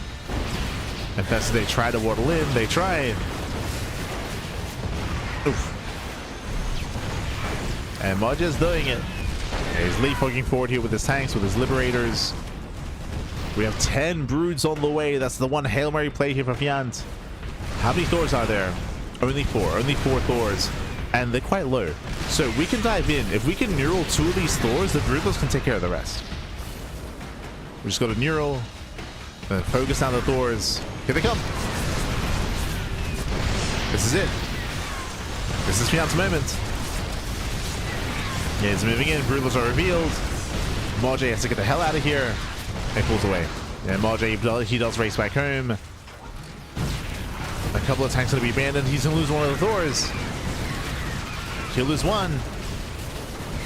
He might lose everything. Yeah, he's forced to fight. He cannot get out. And Marjay, he will lose everything here. Every Thor, every tank. Heavy losses for Marjay. He did not make it back home. He did not make it back. And Fjant has done it. Fjant has done it. I was concerned about not getting into Viper tech and not having Vipers to support, but the Mass Broodlord switch was worth it in the end. It was worth it.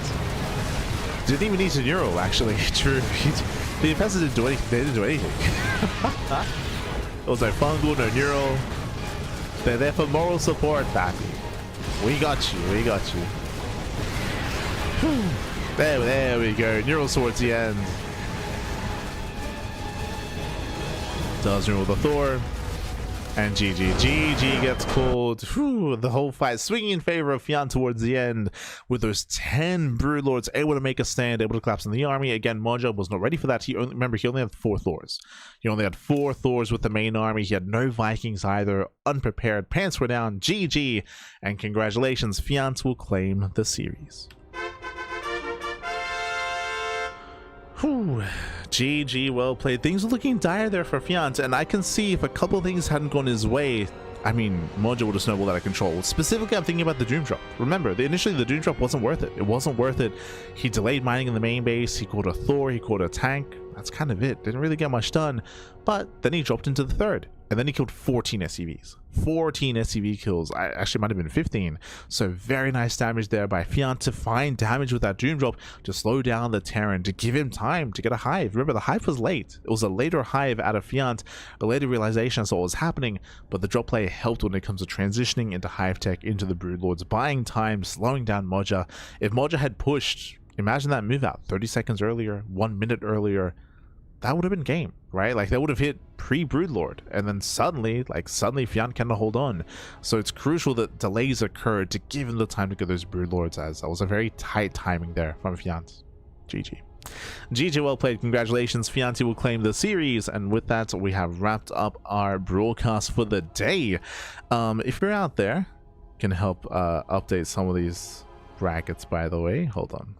We got you. We got you. Do it live. Let's have a look. As I don't think they require maps to be added. Okay.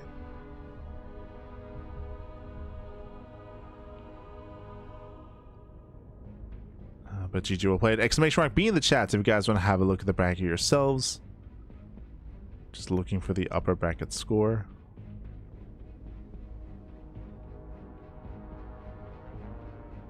There we go. Shameless versus UD Soldier. So Shameless, he takes out UD Soldier 2-0 to advance on the face-off against GG Machine. Then we had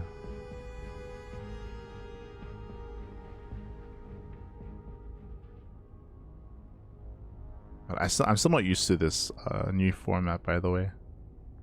One day we'll get used to it. We'll get used to it. Okay.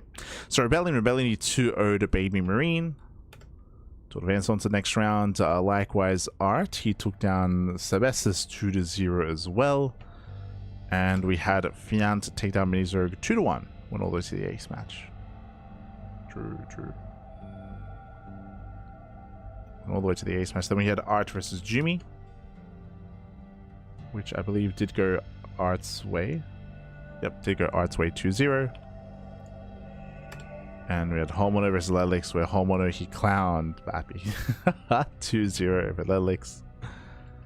And then we just had Moja versus Fjant. So into the ace match.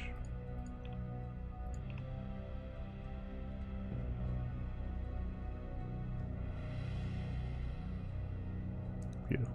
All right, let's go.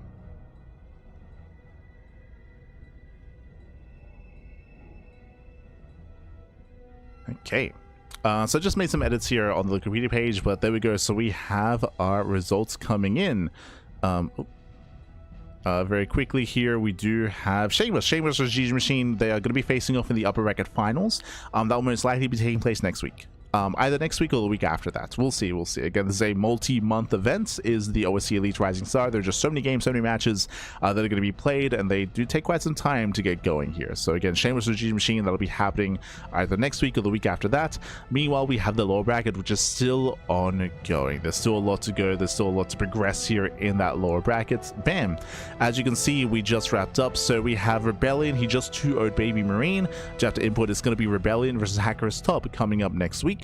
We then have Art. He took down Jimmy. Art is going to be waiting for the winner of Hacker's Top and Rebellion. We then have Homeowner, he 2-0'd Lelix. Fjant 2-1 to Moja. So we have Homeowner versus Fjant, also going to be ongoing next week as well. Meanwhile, I believe the player knocked down here alongside Art is going to be UD Soldier. Yes, UD Soldier is going to be down here as well. So we still have to make some updates on the bracket, but next week it's going to be Rebellion versus Hacker's Top, it's going to be Honmono versus Fjant, and it's most likely going to be Shameless versus GG Machine as well. So we have some upcoming matches coming up next week, baby. Next week we will get there. Otherwise, thanks for watching. Thank you so much for watching. Thanks so much for tuning in. We do appreciate it. Bam, as you can see, we do have our weekly schedule here. Here you can see on Monday we only have the one broadcast. We will not be casting the War TV Monday tonight. We're going to be taking the evening off just because we do need some time to ourselves. As I mentioned previously, I do apologize. We did not cast the RSL over the weekend. The reasoning for that is because there was an emergency. There was a bit of an emergency with my pet bunny. We did have to, we rushed to the hospital around like midnight. It was so it was very stressful. That was on Friday night. It was Friday night that happened, and that's why we were unavailable over the weekend with Saturday and Sunday to cast. I'll say Chi, she's recovering. She's back home. She's with us. She's recovering. She's okay. She's okay. For those that are aware, there's been a bit of a story with Chi that's occurred at the start of the year. But basically, Chi, she was born with a deformity. She's our pet bunny. She was, and it took a while for us to figure out what it was. We very early on we realized something was wrong, and we had to have like an ultrasound and a CT scan and a bunch of tests occurred and happened to try to figure out what was going on. She was born with a deformity where her throat doesn't close completely when she's breathing. I say her throat, I think it's her larynx, or I have the proper verbiage somewhere. But basically, like her throat doesn't completely close. This means that she's like vulnerable to stress when it comes to like hyperventilating, for example, and having some issues breathing when stressed out, when there's too much heat. Likewise, she's also more prone to dust, to hay dust as well. Even if like she maybe eats things too quickly, like it can cause like choking or things like that. Like she just has a deformity. She has like swelling there as well, so you do have to take extra care when it comes to her, and it was very, very stressful as well. It also means that she can't go under regular anesthesia either, otherwise she's under threat of of not being able to get enough oxygen. So there's like a bunch of complications that come in with Chi-Chi. If you remember, initially we thought there was an issue with her heart, like because the reason why everything started and the reason why we realized something was wrong was because she had an abnormally low heart rate, and that was found out at the start of the year, and we had to go through a process as to trying to figure out why her heart rate was abnormally low. That's why originally we thought there was something wrong with her heart. Found out that it wasn't about her heart, it was about her respiratory system instead. So extra care has to be taken with her, and we've got to be careful with her. But she's more prone to certain things, and likewise something that we've noticed as well is that she doesn't drink as much water either, which might be related to like irritation and stuff like that. So yeah, anyway, so there were some complications over the weekend, but she's okay, she's recovering, but because of that, we'll be, you know, taking the evening off to make sure she's okay and she recovers.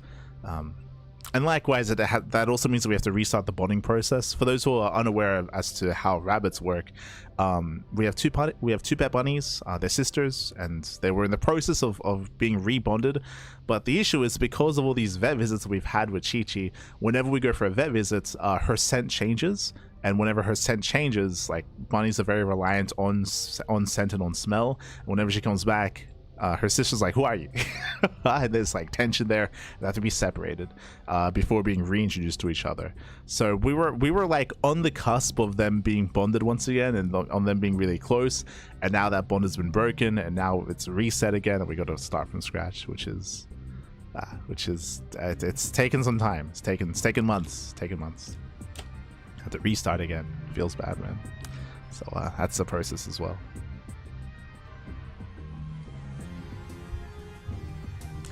Was it me, or did the GSL coverage yesterday get cut short? It did. I do apologize for that. I believe we were towards the very end of Zan. I think it was Zan versus Rogue. Yeah, Zan versus Rogue yesterday. The power went out in the area, in the entire like suburb. Like we just lost electricity, and so the GSL stream on Sunday was cut short. We will have to rebroadcast that at some point, of course, and we will. Most likely, we're probably going to wait until the GSL semis and finals broadcast, and then we'll just do it all together. But yes, it did get cut short because we lost power. So do apologize. It's out of our control. It's a little bit frustrating.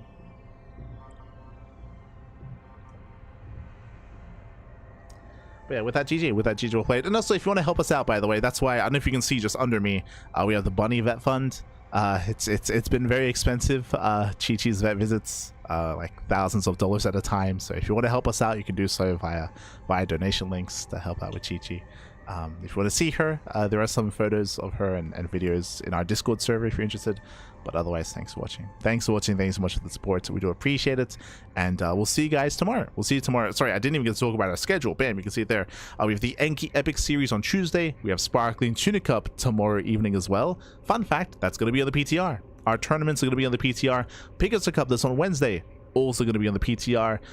What else is going to be on the PTR? So we have our tournament, Tuna Cup. We have Pickers Cups on the PTR. Kung Fu Cup, from as far as I know, is also going to be in the PTR as well. I don't think Wardy is hosting his events on the PTR. I know that he has a strong stance about that, and he also doesn't want to forego OSC sponsorship, I'm sure. So I don't think Wardy's going to be having his events on the PTR. But there's a very high chance that the Monday Night Weekly and KSL will be on the PTR as well. So a bunch of PTR tournaments are on the horizon to test all the changes that are coming in StarCraft. So look forward to that. That'll be happening, of course. Otherwise, we have the podcast on Wednesday, Amanthus, so we are catching up with Wardy's Monday tournaments on Thursday, Friday, Saturday, and of course we have the GSL finals on Sunday. As I mentioned previously, we might be showing the end of the group stage before GSL, just because we didn't get around to that last time because of the power getting cut out. We'll figure it out. Otherwise, thanks for watching. Thanks so much for the support, and we'll see you guys next time. Until then, ciao, bye, ciao. See you next time. Hasta luego.